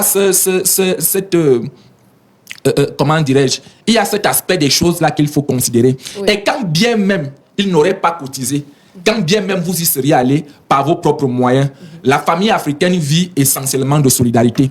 Actuellement, même pour les nationaux qui sont au Cameroun, un seul salarié soutient environ 4 personnes.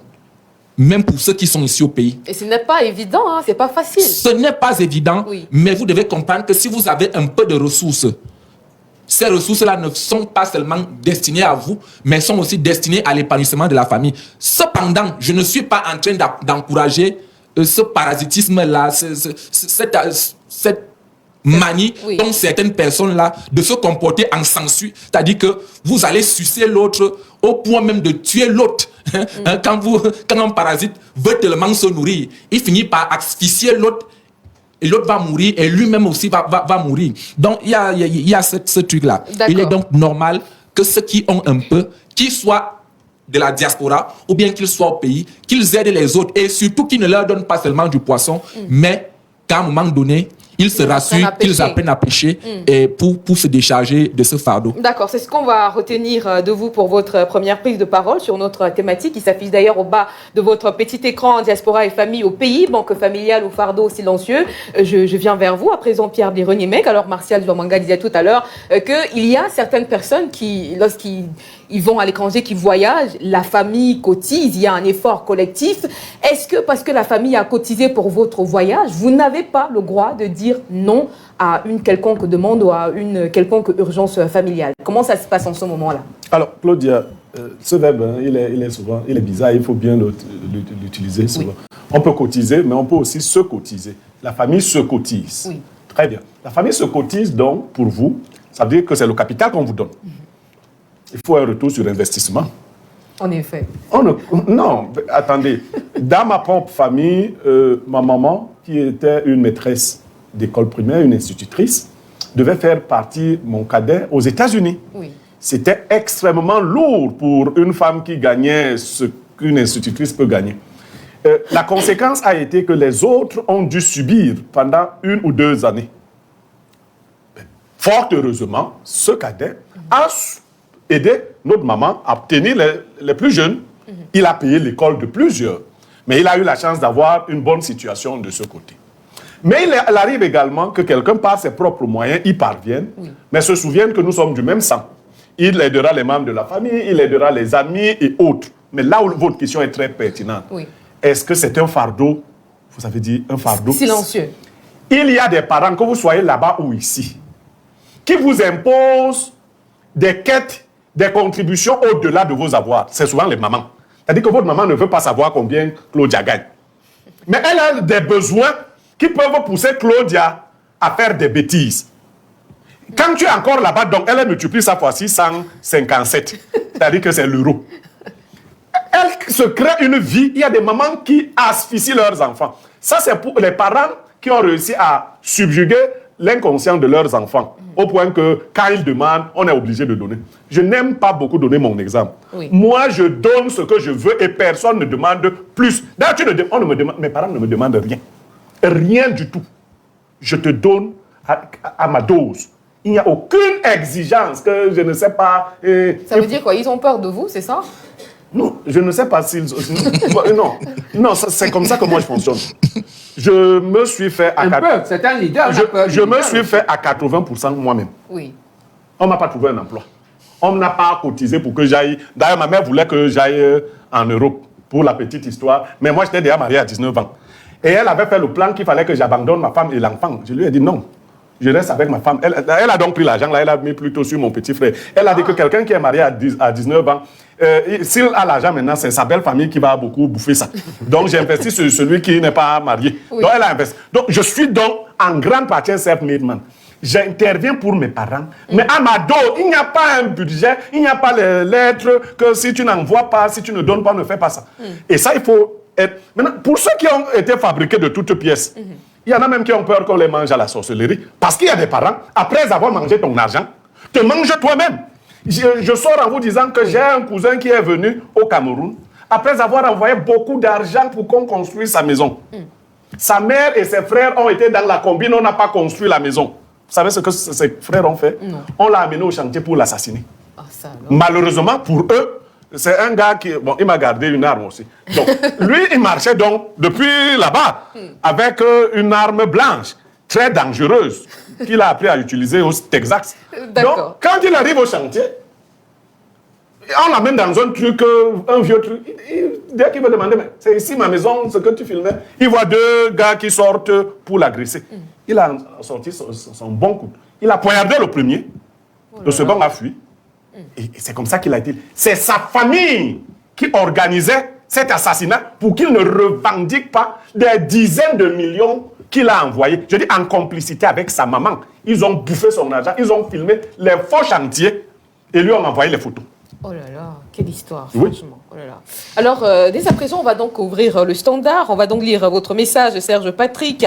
Alors, pour la thématique du jour, je dirais ceci. Comment on en arrive là? La notion de famille est au-dessus de toutes les valeurs africaines, c'est vrai. Et très souvent, avec l'éducation, on se sent obligé de soutenir toute la famille, de l'apporter et parfois de devenir l'employeur des plus fainéants qui font de vous la vache à lait permanente. Et pendant ce temps, vous supportez tout. Le stress, les frustrations professionnelles. En fait, il ne faut pas s'aventurer à fermer le robinet à billets qui est le gage de votre tranquillité. Beaucoup vivent dans cet enfer. Bonjour Madame Claudia, en matière d'éducation, aujourd'hui nous avons les apprenants à l'image de leurs enseignants. Le monde de l'enseignement se fait non plus par conviction mais par débouché et du coup le résultat est celui qu'on vit. Gaël depuis Rome. Le monsieur, non, nous avons déjà lu ce message. Alors, Georges Owundi, alors est-ce qu'on peut parler de culpabilité sociale aujourd'hui pour les expatriés, surtout pour ceux qui n'arrivent pas à aider leur famille comme la famille qui est ici aujourd'hui attend d'eux en fait? C'est un construit social, Claudia. Il faut voir d'où est parti le problème. Oui. Lorsque nous prenons, je vais prendre le cas de mes parents, par exemple. Je crois que tout le monde ici sur la table a des parents qui ont commencé par le village, comme on disait à l'époque. Et lorsque nos parents partaient du village, d'autres, après le CEPE, parce qu'à l'époque, il n'y avait pas de lycée dans l'arrière-pays, ils venaient à Yaoundé, après leurs études secondaires, pour la plupart aussi, il n'y avait pas trop, l'université n'était pas encore là, pour mon cas, par exemple. Ils trouvaient du travail, ils commençaient à s'occuper de leurs parents au village. Maintenant, ils se sont installés en ville. Ce que ça a d'abord créé, le premier phénomène, la première conséquence a été l'exode rural. Comme tel était déjà en ville et qu'ils s'en sortaient bien, on prenait d'autres enfants du village qu'on envoyait se battre, se débrouiller en ville. Oui. Donc, on a commencé par arriver en ville. À l'époque, pour ceux qui venaient à Yaoundé, Douala étant le port, la ville côtière, la ville économique, on allait tous à Douala et tout le monde admirait quelqu'un qui sortait de Douala parce qu'à Douala, il y avait beaucoup de choses qu'il n'y avait pas à Yaoundé, par exemple. Oui. Et puis maintenant est arrivée la période de s'expatrier. Les premiers expatriés, je parle sous le contrôle du professeur Baebek, c'était des gens qui allaient avec des bourses d'études pour aller étudier. Ils allaient là-bas, ils finissaient d'étudier, ils revenaient ici, ils trouvaient de bons postes dans l'administration et ils commençaient à travailler. Ça ne les exemptait pas de s'occuper de la famille, parce que quand on avait quelqu'un qui était parti, qui était revenu, généralement, ils entraient dans l'administration comme des cadres. Oui. Donc, c'était des gens bien placés socialement. Jusqu'à ce qu'arrive le phénomène de la débrouillardise avec toutes les crises économiques qu'il y a eu, où on a commencé, donc, ça a commencé par des filles. Parce que je me rappelle les premières années d'Internet, il y avait une application là, ou un logiciel qu'on appelait MSN. Les filles ont commencé à chercher le mariage, tout le monde cherchait le blanc. Quand on trouvait son blanc, vous avez regardé le film Le Blanc de Yenga, par exemple. Effet, oui. On arrivait en Europe, on devenait l'investissement de la famille. Donc, il fallait s'occuper de maman, de papa. À l'époque, il n'y avait pas encore les applications qu'on a aujourd'hui pour les appels vidéo. Les gens achetaient des sortes de cartes là-bas pour appeler la famille toute la soirée. Oui. Parfois, si on avait un voisin qui avait un téléphone fixe, toute la famille allait s'installer chez le voisin parce que la fille qui est partie en Europe, qui a épousé le blanc, allait appeler tout le monde. Jusqu'à ce que ça devienne donc cette histoire où, parce que telle est partie, il faut aussi que tu partes. Parce que quand elle est partie, là, elle a envoyé la voiture à ses frères, elle a acheté ci à sa mère, elle a construit une nouvelle maison, ils ne sont plus dans le quartier piteux où ils étaient, elle a acheté le terrain quelque part, elle a construit. C'est donc devenu cette immigration économique là où chaque famille devait envoyer une personne pour aller relever la famille. Oui. Sauf que ce sacrifice-là ne se fait pas toujours humainement parce que la personne qui s'en va a une vie à vivre aussi. Oui. Et c'est là où commencent les problèmes. Comme disait Bliro tout à l'heure, Oui. soit on s'est cotisé, soit on a cotisé. Toujours est-il que certains réclament le fait que votre départ soit dû à leur sacrifice.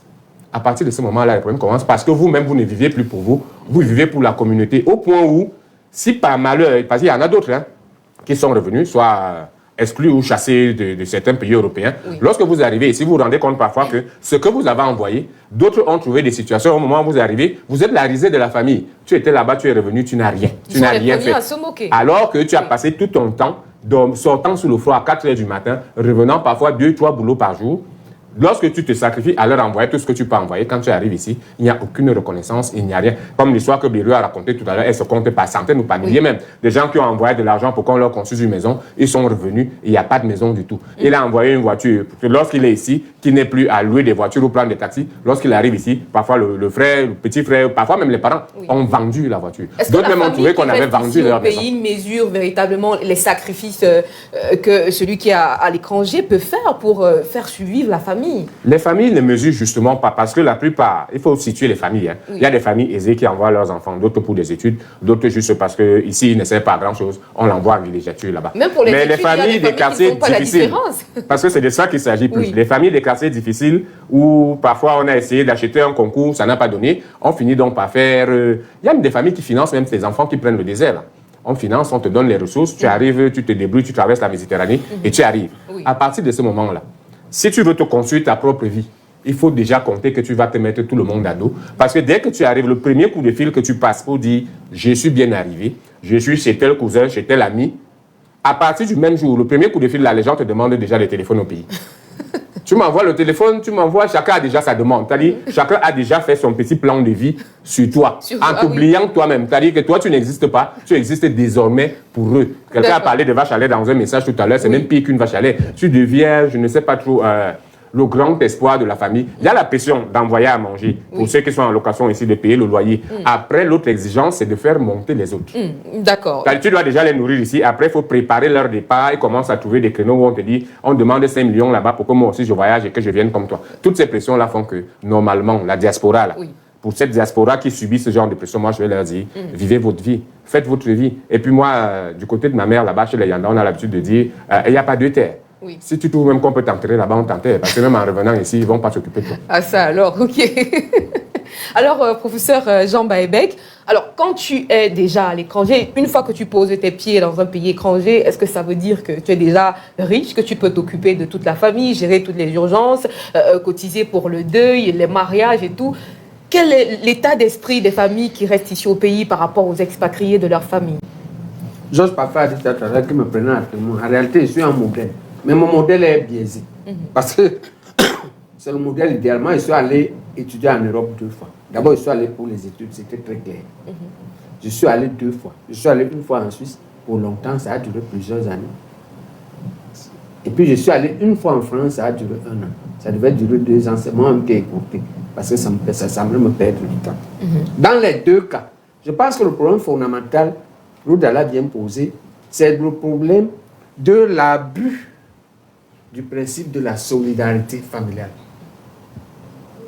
Moi, j'étais boursier d'État. Je ne partais pas me débrouiller. C'est-à-dire, la première fois, c'était en Suisse. C'est l'État suisse, la confédération, qui me donne une bourse. La même bourse que le directeur général du CHU. Voilà un modèle aussi.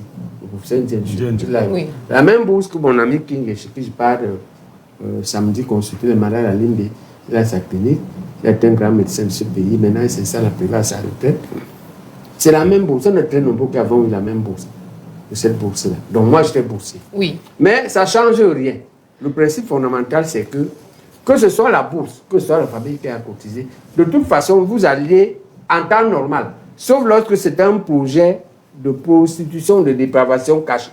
C'est-à-dire que tu pars, toi-même, tu n'as rien. Au départ. Oui. Tu n'as que ton corps. Mais ce n'est pas rien. Voilà. Tu n'as pas de plus-value à donner aux Occidentaux. Non, c'est la plus-value, ils aiment ça. Vous savez qu'actuellement, les États occidentaux ont atteint un tel niveau de dépravation que la prostitution est comptée dans le PIB, dans beaucoup de pays occidentaux à l'heure actuelle. D'accord. Donc, vous avez quand même de la marchandise. Votre corps est déjà une marchandise. Voilà. Oui, professeur. Et moi, j'allais pour les études. Oui. Et que ce soit la bourse ou que ce soit le paiement, l'argent de la famille, ce qu'il faut savoir, c'est que quand vous partez là-bas, vous êtes comme une lumière. Une lumière qui va gagner de l'argent et leur redistribuer. Une lumière qui va aussi gagner un savoir-faire, un savoir-vivre, un savoir-être. Il faut le leur distribuer aussi. Il faut apprendre aux gens que l'argent que l'on va vous envoyer, d'abord, ce n'est pas à gaspiller. 1, il faut bien le gérer. 2, il faut bien le cibler. Et il faut mettre pour cela les outils en place. C'est-à-dire que dans cette arnaque classique où quelqu'un construit une maison ici, moi j'ai dit à plusieurs personnes, quand j'étais en Suisse, j'ai acheté mon terrain à la Maïtude avec ma bourse. Oui. Quand je pars à Tours, en France, ma maison que Blédo connaît, j'ai coulé la dalle. Ok, mais le chantier va s'arrêter 1 an. J'ai dit à l'ingénieur qui consacrait mon camarade du quartier, Milon était ingénieur de travaux publics. Bon, écoute, le chantier va s'arrêter, il va pleuvoir dessus les intempéries et on verra si ta dalle est solide. Je suis revenu, les herbes avaient poussé, j'ai rebalayé et on a recommencé. Je vis là aujourd'hui depuis 2006, ça fait 20 ans. Ok, il n'y a pas eu la dalle n'a pas eu de fissure. Bon, professeur, revenons quand même sur vos années d'études. Vous voulez construire au pays, passer par la maïture et la SIC, ou bien par des gens qui ont quand même quelques critères de crédibilité. Je peux vous dire que la malade que je vais opérer demain matin, son beau-fils paye depuis le Canada, parce qu'il m'a ciblé parmi les orthopédistes, comme un monsieur avec qui on peut prendre le risque. Il m'a envoyé l'argent hier. Vous partagez avec nous? Bien sûr. Non, avec mes collaborateurs avec qui on travaille. Nous collaborons aussi. Nous collaborons sur le plateau, professeur. Non, vous n'allez... L'oreille qui a entendu. L'oreille qui a entendu doit être quand même... D'accord. Bon, il m'a envoyé l'argent hier soir à travers la file dans le compte de ma femme. Et vous savez comment les Ah non, quand vous dites le compte de votre femme, ça veut dire que vous n'aurez rien. Hein. Elle va libérer tout à l'heure la part de mes collaborateurs avec qui j'opère. Je peux vous faire. Elle a donné la moitié ce matin. L'autre, elle va donner le soir pour être direct quand elle m'a déposé. Elle a laissé. Donc, c'est pour dire que il m'a ciblé. Je lui ai fait la proforma. Il a envoyé l'argent à moi qui vais travailler. J'ai même offert la nourriture. Je me suis entendu. Comme il vient de loin, il vient de Douala, avec sa soeur. J'ai dit, bon, vous n'avez pas la famille. Non, moi, mon cabinet ne donne pas encore la nourriture. Oui. Ok, mais après je vais dire, bon, vous allez manger comme moi, on va partager mon repas. D'accord, on va ouvrir le standard. C'est pour dire qu'il y a donc 2 façons. Ils peuvent passer par des gens au pays qui sont, on va dire, relativement à l'abri du besoin et qui sont suffisamment professionnels et avec qui ils signent des accords des cabinets. Leur argent ne va pas disparaître. Et si jamais il disparaît, vous connaissez le cabinet comptable, le cabinet d'architecte ou des travaux publics ou l'entreprise qui vous a pris l'argent, pouvez l'attaquer. Donc, peu importe le projet que vous avez, ne le confiez pas à votre famille qui est au Non, pays. vous créez la tentation de l'argent. Oui. C'est le diable, l'argent c'est le diable. C'est le goût de l'argent qui va faire à ce qu'ils arrivent au point où ils doivent te tuer. D'accord. Merci, professeur. D'accord. Il Bonjour faut pas au exposer panel les familles en de la leur donnant grande trop palabre. d'argent. Je pense que la diaspora se retrouve prise au pied de supporter le fardeau familial, conséquence d'un système qui ne travaille qu'à réduire ses populations à la mendicité. La malgouvernance est à la base du rapport belliqueux existant entre la diaspora et la famille au pays. Théophile de Saint-Pétersbourg. Merci Claudia d'avoir mis cette thématique sur l'espace public. Franchement, c'est notre quotidien. On envoie l'argent tout le temps et pourtant on se fait insulter. On te dit depuis que tu es là-bas, tu ne m'as donné quoi. Blériot, parfois tu culpabilises aussi que tout ce que tu veux, c'est profiter de ton propre argent. Tu achètes une belle chemise pour toi et bam, un message du Cameroun. Oh, il y a une situation et là tu cours mettre la chemise, te faire rembourser et en plus envoyer de l'argent au pays. Blériot, c'est étouffant. On est constamment perçus comme des distributeurs automatiques d'argent, jamais comme des personnes. Ce n'est pas juste, ce n'est pas facile. Quand un Camerounais te dit bonjour, tu sais déjà que tu auras un retrait dans ton compte. On va faire comment? Il s'agit de Cicatrice depuis Toulouse. Merci. Bonjour le panel et bon début de semaine. Belle émission concernant la thématique. Il est normal et naturel d'aider la famille, mais la demande est parfois très forte et vraiment, ça devient un gros fardeau. La famille ne sait pas si tu travailles, si tu as les papiers, si tu as un domicile. Vous recevez des appels, des messages tous les jours, même à 3 heures. Alors, vous-même, vous ne réfléchissez pas comment gérer les factures du mois. La famille est vraiment un fardeau silencieux signé Manuel depuis Rome. Bonjour le panel Big, c'est la sorcellerie. Monsieur Niemek dit vrai, une de mes grandes sœurs est venue en congé au Cameroun et notre grande sœur aînée s'est entendue avec les bandits pour venir la braquer à la maison. Heureusement, cette nuit, elle était sortie. Les enquêtes policières ont révélé que notre grande sœur est même chef de ce gang de bandits-là. Oh là là, quelle histoire, franchement. Ah oui? Oh là là, c'est très grave. Non, ce n'est pas facile. C'est un problème de gestion des ressources dans les communautés. Et ailleurs, les États aident les gens. Oui. Le Cameroun devrait avoir dans les ambassades un guichet qui règle ces problèmes. Tu veux construire, on te donne la maïtude, on te donne la société qui construit. Tu veux payer les études, on te donne l'adresse du collège, son compte où tu envoies l'argent. Oui. Et maintenant, le seul argent que tu envoies directement, c'est l'argent de poche. D'accord. Pierre Bireux-Niemek, je reviens vers vous. Est-ce qu'on ne peut pas quand même voir cette thématique sous un autre pan? Vous dire qu'il y a ces expatriés-là qui sont responsables de leur propre turpitude, parce que la plupart du temps, il y en a qui brandissent leur réussite, d'autres qui n'ont même pas envie de parler de leur réalité, ils préfèrent tout garder pour eux. Est-ce qu'ils ne sont pas responsables de cette situation quand même? Bien évidemment, celui qui expose sa gibecière, on lui prend sa viande. Oui. Il y en a qui veulent montrer qu'ils ont déjà réussi, alors que là-bas, ils survivent. Oui. Mais si vous avez Brice, comme on dit, pourquoi la famille doit encore souffrir? C'est ça le problème. Il y a cette catégorie-là. Oui. Maintenant, il y a la catégorie qu'on a évoquée de manière sibylline. Oui. Si vous avez une sœur qui est allée à mariage, c'est un type de 85 ans, qui a beaucoup d'argent, est-ce qu'on a encore besoin? Elle s'est déjà vendue pour la famille.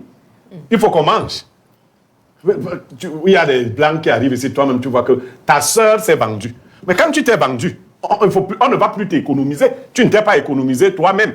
Donc, et il y a aussi ces petites filles qui ont envoyé les photos bizarres. Il y a enfin des gens qui sont des gars petits, oui, et qui n'avouent pas à leurs parents, qui ne disent pas que non, ici, je gagne peut-être 1500 €. Mes charges sont de plus de 1300 €. Oui. Donc, je ne peux même pas économiser 150 € par mois. Vous tous là, je ne peux pas vous construire les maisons.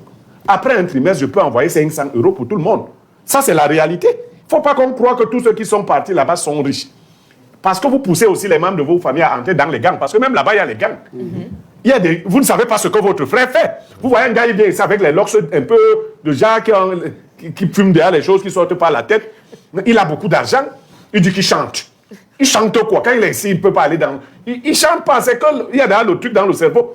Donc, nos familles mettent trop de pression. Oui. Et nous également. Quand je donne mes orientations, on dit non, tu es trop dur. Non. Quand vous arrivez, dites aux gens la vérité. Voici ma situation, voici ce que je peux faire. Et je souscris à l'analyse du professeur Baébé. Oui. Pour les investissements, travaillez avec des sociétés dont la traçabilité est établie. Voilà. Ne mettez pas vos membres de famille dans le corridor de la tentation. Non. Parce que quand vous envoyez l'argent personne à personne, non, vous lui avez envoyé 5 millions. Ça va rencontrer combien, que ces problèmes sont de combien de millions ici au Cameroun? Vous pensez que honnêtement, il va se diriger vers votre chantier? il avait dit, non, il ne va pas se diriger vers votre chantier. Mais le problème, c'est qu'il a confiance en Non, sa famille. non, On va lui enlever ça quand même. Non, ce n'est pas ça. C'est pas comme ça qu'on L'autre fonctionne. risque même dans cette affaire d'envoyer de l'argent à une personne de la famille, Voilà. c'est qu'elle va s'attirer les foudres des autres. On dit qu'il faut Parce qu'elle quitter sera ce schéma. privilégiée, on va Voilà. dire, c'est toi qui gères les Faut affaires. travailler de- Voilà, il faut Même la travailler sorcière avec va des l'attaquer. structures établies. Oui. Voilà. Vous voulez vous institutions. construire, vous voulez acheter des terrains, ainsi de suite. Vous travaillez avec des structures. Oui. Les membres de la famille ne sont... D'ailleurs, j'ai même un cousin, lui, il achetait effectivement les terrains. Oui. Sauf que les papiers qu'il envoyait à ses frères, c'était les faux papiers. Les vrais papiers étaient à son nom. Ah, ça, alors. Oui, quand ses frères revenaient, ils se rendaient compte que non, le terrain existe, mais il est au nom de celui qui a reçu l'argent. Voilà, ils sont dans plein de problèmes aujourd'hui. Voilà. D'accord. Alors, monsieur Martial Zouamanga, cette pression financière, est-ce qu'elle ne peut pas aboutir à une distance émotionnelle? Parce que avec la famille qui reste ici au pays, tellement je suis abusée, tellement je suis sous pression, je veux prendre mes distances. Et la famille qui est ici au pays va commencer à se plaindre. Bon, je sais pas moi, je vais dire n'importe quoi. Peut-être Olivier, il ne gère plus personne, il n'appelle plus personne. Est-ce que Il changeait le numéro. il change de numéro? Est-ce que ça ne crée l'a pas tellement vraiment une harcelé. distance émotionnelle avec la famille qui reste ici au pays? Le problème, c'est d'abord la question de la vérité. Oui. Comme Blériot l'a dit tout à l'heure, Oui. la question de la vérité. Ne paraissez pas ce que vous n'êtes pas. C'est-à-dire que, à force de vouloir paraître, vous allez disparaître. N'essayez pas de paraître. Oui. Dites aux gens votre réalité. Oui. Où je suis là, je n'ai pas les papiers. Je travaille encore au noir. Et puisque je travaille au noir, on me paye en dessous de ce qu'on devrait me payer. Où je suis là, je squatte chez tel. Où je suis là, S'il y a ce travail de vérité qui est fait, qui est dit, je vous assure que même le plus sadique va se retenir à un moment avant de venir vous poser un problème. Est-ce que c'est une question de famille alors? Parce qu'il y a des familles qui peuvent le comprendre, il y en a d'autres qui se disent, une fois que tu es à Paris ou je sais pas au Canada, tu as Ils ne sont pas d'argent. souvent à Mais- Paris. mais- Dites en France, ils ne sont pas à Paris. Ils sont pas à Paris. Mais si je vous ai déjà L'argent est posé. si je pour vous ai abattre dit la tour Eiffel, tu si vas je vous ai avoir dit En effet. si je vous ai dit ma réalité et que vous refusez de la comprendre, je n'irai pas me prostituer ou bien je n'irai pas entrer dans un gang pour braquer juste pour vos beaux yeux. Oui. Je vous dis ma vérité telle qu'elle est. Et si vous la prenez, vous l'acceptez. Si vous ne l'acceptez pas, qu'est-ce que j'en ai à foutre? crées Je cette distance. je peux même changer de numéro. Tu prends Regardez, donc tes distances On va dans encore ce envoyer cas-là. d'autres gens. Quand tu vas faire comme ça, on va encore envoyer les gens. mais Parce que c'est vous comprenez, qui avez parlé tout à l'heure du fait que la famille se cotise pour vous. Donc, si tu décides de te retirer, on va comprendre, mais on a misé sur le mauvais cheval non, finalement. ce n'est pas misé sur le mauvais cheval. Ce n'est pas misé sur le mauvais cheval. Lorsque vous envoyez quelqu'un en Europe, cette personne, il y a un plan. Vous avez envoyé tel parce que vous savez qu'il va faire l'école. Quand quelqu'un va faire l'école, il peut avoir un petit job. Il peut avoir un petit job d'étudiant, comme il y en a généralement là-bas. Oui. Et vous savez que si quelqu'un fait un job d'étudiant, il y a un certain montant qu'il ne peut pas vous envoyer. Une fois que sa situation change, il va vous le dire. Je ne crois pas qu'il y ait des gens qui soient spécialement de mauvaise foi. Je crois qu'en toute chose, c'est l'excès de pression Oui. qu'on met sur les gens qui fait en sorte que certains se révoltent et disent « Bon, je vous ai parlé tout à l'heure, j'ai utilisé l'image du parasite. Oui. Lorsque un parasite commence à trop sucer son hôte, à un moment donné, il finit par détruire son hôte et par conséquent à s'auto-détruire lui-même. Et c'est ça le problème aujourd'hui. Bon, à partir de quel moment cette exploitation familiale devient, comment je vais dire, une exploitation silencieuse? Cette solidarité familiale, je veux dire, devient une exploitation silencieuse. Lorsque vous exploitez, lorsque vous demandez à quelqu'un au-delà de ses capacités, Oui. ça devient une souffrance. Ça devient une souffrance pour son âme. Lorsque vous demandez à quelqu'un, soyez proportionné dans les demandes que vous lui faites. Oui. Hein? Il n'y a pas un Et endroit... là- gérez bien le peu qu'il vous envoie. Et gérez bien le peu qu'il vous envoie. Si moi j'ai exposé, j'ai beaucoup d'amis et de connaissances en Europe. Oui. Et lorsque j'envoie une demande à quelqu'un, parce que j'en ai beaucoup qui m'aident en Europe Oui. actuellement. Oui. Lorsque j'envoie une demande à quelqu'un, je me rassure qu'il n'y aura pas de demande au minimum avant 6 mois. Parce que la personne doit avoir le temps de se reconstituer financièrement. Si quelqu'un prend, par exemple, l'équivalent de 500 € et t'envoie, tu penses qu'il Les amis fait... sont bien, hein. Vraiment. Non, je n'ai pas, Et tu en as plusieurs comme ça. je n'ai pas dit qu'on m'a envoyé. Ça J'ai veut dit dire si. que Non, on peut Martial, vous tirer êtes les conclusions. peinard, hein? Le Vous êtes professeur, lui, il a peinard. reçu quelque chose du professeur- Canada. Hein. Ouais, vous déclarez, Ne nous déclarez. embrouille pas. On doit gérer le professeur tout à l'heure. Ne nous 500 € fois 10 amis, ça fait 5 Si, euros. je dis, si quelqu'un prend par exemple l'équivalent de 500 € et vous envoie, ne vous attendez pas à ce que le mois prochain, la semaine prochaine, la personne vous envoie à quoi ça. Oui. Non, vous n'êtes pas le seul. Oui. En supposant même qu'il ait suffisamment de ressources, vous n'êtes pas le seul. Il y a une dizaine, une vingtaine des amis, des frères, ou je ne sais pas moi quoi, des gens qui paient des connaissances. Donc, soyez proportionnés. Une fois que vous allez vous exploiter quelqu'un au-delà, même les ressources naturelles, quand tu as le puits chez toi, il y a une quantité d'eau que tu ne peux pas puiser en une journée. Quand tu puises à un certain niveau, tu laisses la source se reconstitue et tu reviens. Mais si tu exploites quelqu'un au-delà de ses capacités, ah non, là tu vas tuer la poule aux œufs d'or, comme on dit. D'accord, je pense que sur ce plateau, on a déjà le professeur Baïbek qui va nous donner quelque chose à la fin de ce programme, mais également les oraux de monsieur Martial. Donc, au sortir de cette émission, nous serons tous peinards, n'est-ce pas? Non, ça c'est Georges, parfait, honnêtement, toute proportion gardée. Ce qu'on va pas avoir, c'est un snack. Alors, j'aimerais savoir maintenant qu'une famille qui est justement habituée à recevoir de l'argent de la part d'un membre de la famille expatrié, est-ce que ça ne freine pas quand même leur élan d'initiative? C'est-à-dire, ils vont quand même, comment dire, ils deviennent un peu plus paresseux, c'est-à-dire ils ne prennent pas d'initiative, ils ne veulent pas construire, ils ne veulent pas se projeter parce qu'ils attendent tout sur place. Tu as sorti le bon mot, la paresse. Ils deviennent paresseux, ça c'est évident. C'est-à-dire lorsque des gens savent que la personne qui est en Europe ou au Canada ou je ne sais pas trop aux États-Unis envoie par exemple 500 000 francs de ration par mois. Vous allez voir les petits frères ou les petites sœurs qui partent prendre des compagnes. Viennent habiter la maison. Viennent habiter la maison. Viennent habiter le domicile. Parce qu'après, il y a d'autres. On paye même le câble à distance. Depuis que toutes ces choses-là sont arrivées. Que les gens ont la télé, ils ont tout sur place. La télé même est venue de là-bas. On paye l'électricité. Ils viennent là, parce qu'on a aussi envoyé dans un conteneur, on a envoyé un salon cuit qui est placé quelque part là au salon. C'est là où tout le monde vient s'asseoir. Ils sont les riches du Il y a la nourriture au congélateur, il y a tout, il y a même la voiture qu'on a envoyée, dans laquelle la personne roule souvent quand elle est au pays. Et puis on ne sait pas la vidange, on ne sait même pas mettre le carburant. Lorsqu'il faut, il y a une petite commission à faire, on dit il faut nous envoyer l'argent de carburant. Ça rend extrêmement paresseux. Et je parle à ce niveau-là. Donc à la fin, là, il faut déjà passer aux solutions. Pour ceux qui veulent vraiment aider leur famille. Parce que moi, j'ai souvent dit, il aurait fallu que tout le monde aille un peu faire l'expérience de ces pays-là pour voir comment ça se passe. Parce que les deux situations que les gens vivent là-bas, pour ceux qui partent en aventure, c'est d'arriver et de ne pas avoir des papiers. À ce moment-là, on se plaint de ne pas en avoir. On travaille au noir, on vit son argent dans le compte de quelqu'un parce qu'on utilise ses papiers. Et quand on finit par avoir ces papiers, on entre dans le cycle des charges et des impôts. Parce qu'après, vous avez une maison, vous devez payer l'eau, le courant, le gaz et tout ce qui va avec. À la fin, si vous avez un petit emploi qui vous paye 1 700 €, c'est le SMIC. Donc, il faut avoir au moins 2 000. Vous savez que vous allez supporter vos propres charges qui vont s'élever peut-être à 800. Et puis, vous allez donc commencer à dispatcher au gré des priorités. Et même pour atteindre ces 2 000-là, il faut multiplier les activités. Hein, oui, pour certains, il faut multiplier. Pour d'autres qui sont chanceux, qui arrivent là-bas avec un minimum de background ou qui ont fait des formations là-bas, 2 000 €, c'est la bonne base. Comme ça, tu sais que tu peux aider ceux du pays.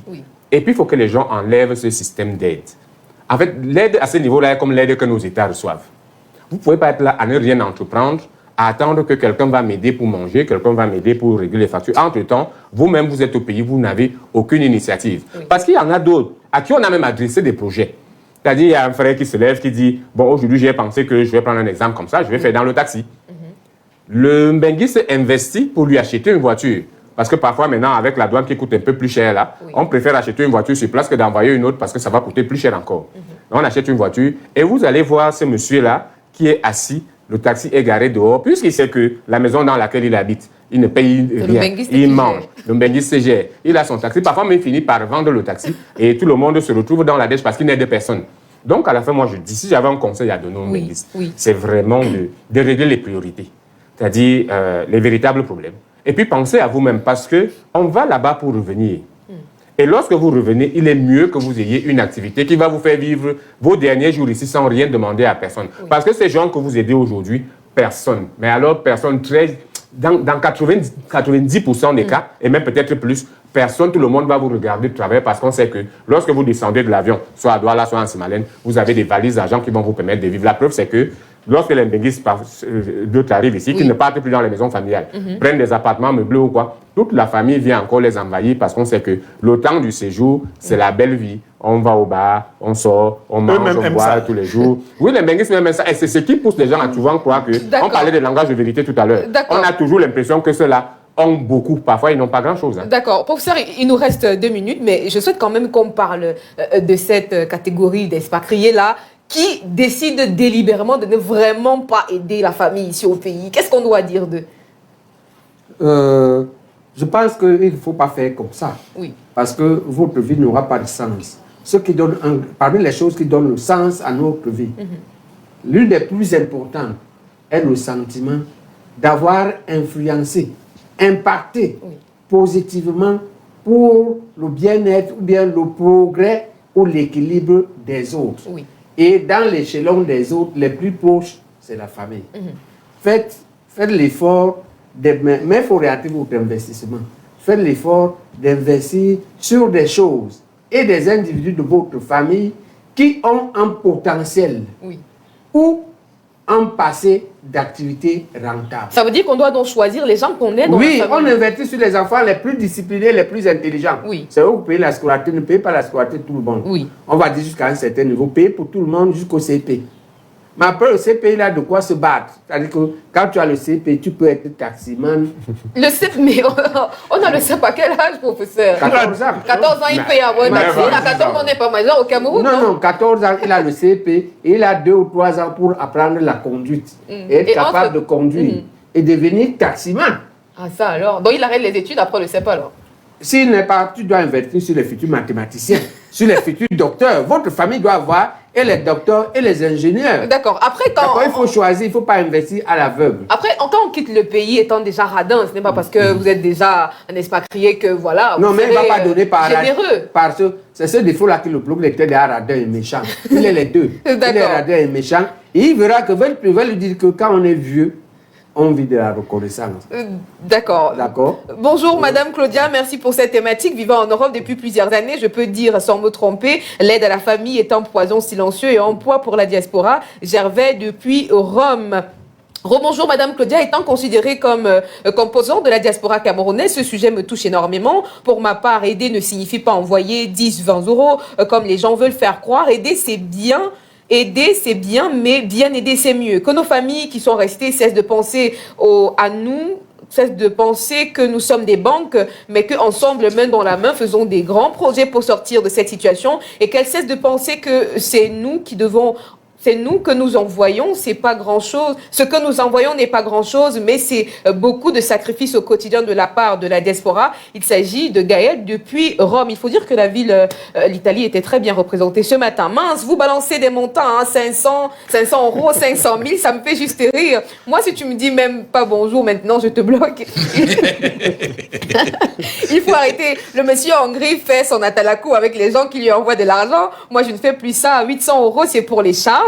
C'est de quel pays qu'on parle, le monsieur en veste? Ils sont au pays, ils refusent de faire des petits boulots pour garder le charisme. Ils ont tous des iPhone 17 sans publicité, mais n'ont pas l'argent pour le transfert. Claudia, même 5 francs maintenant, je n'en vois plus. Que chacun se débrouille. On part là-bas pour venir ou quoi. Pardon, hein, la cicatrice depuis Toulouse.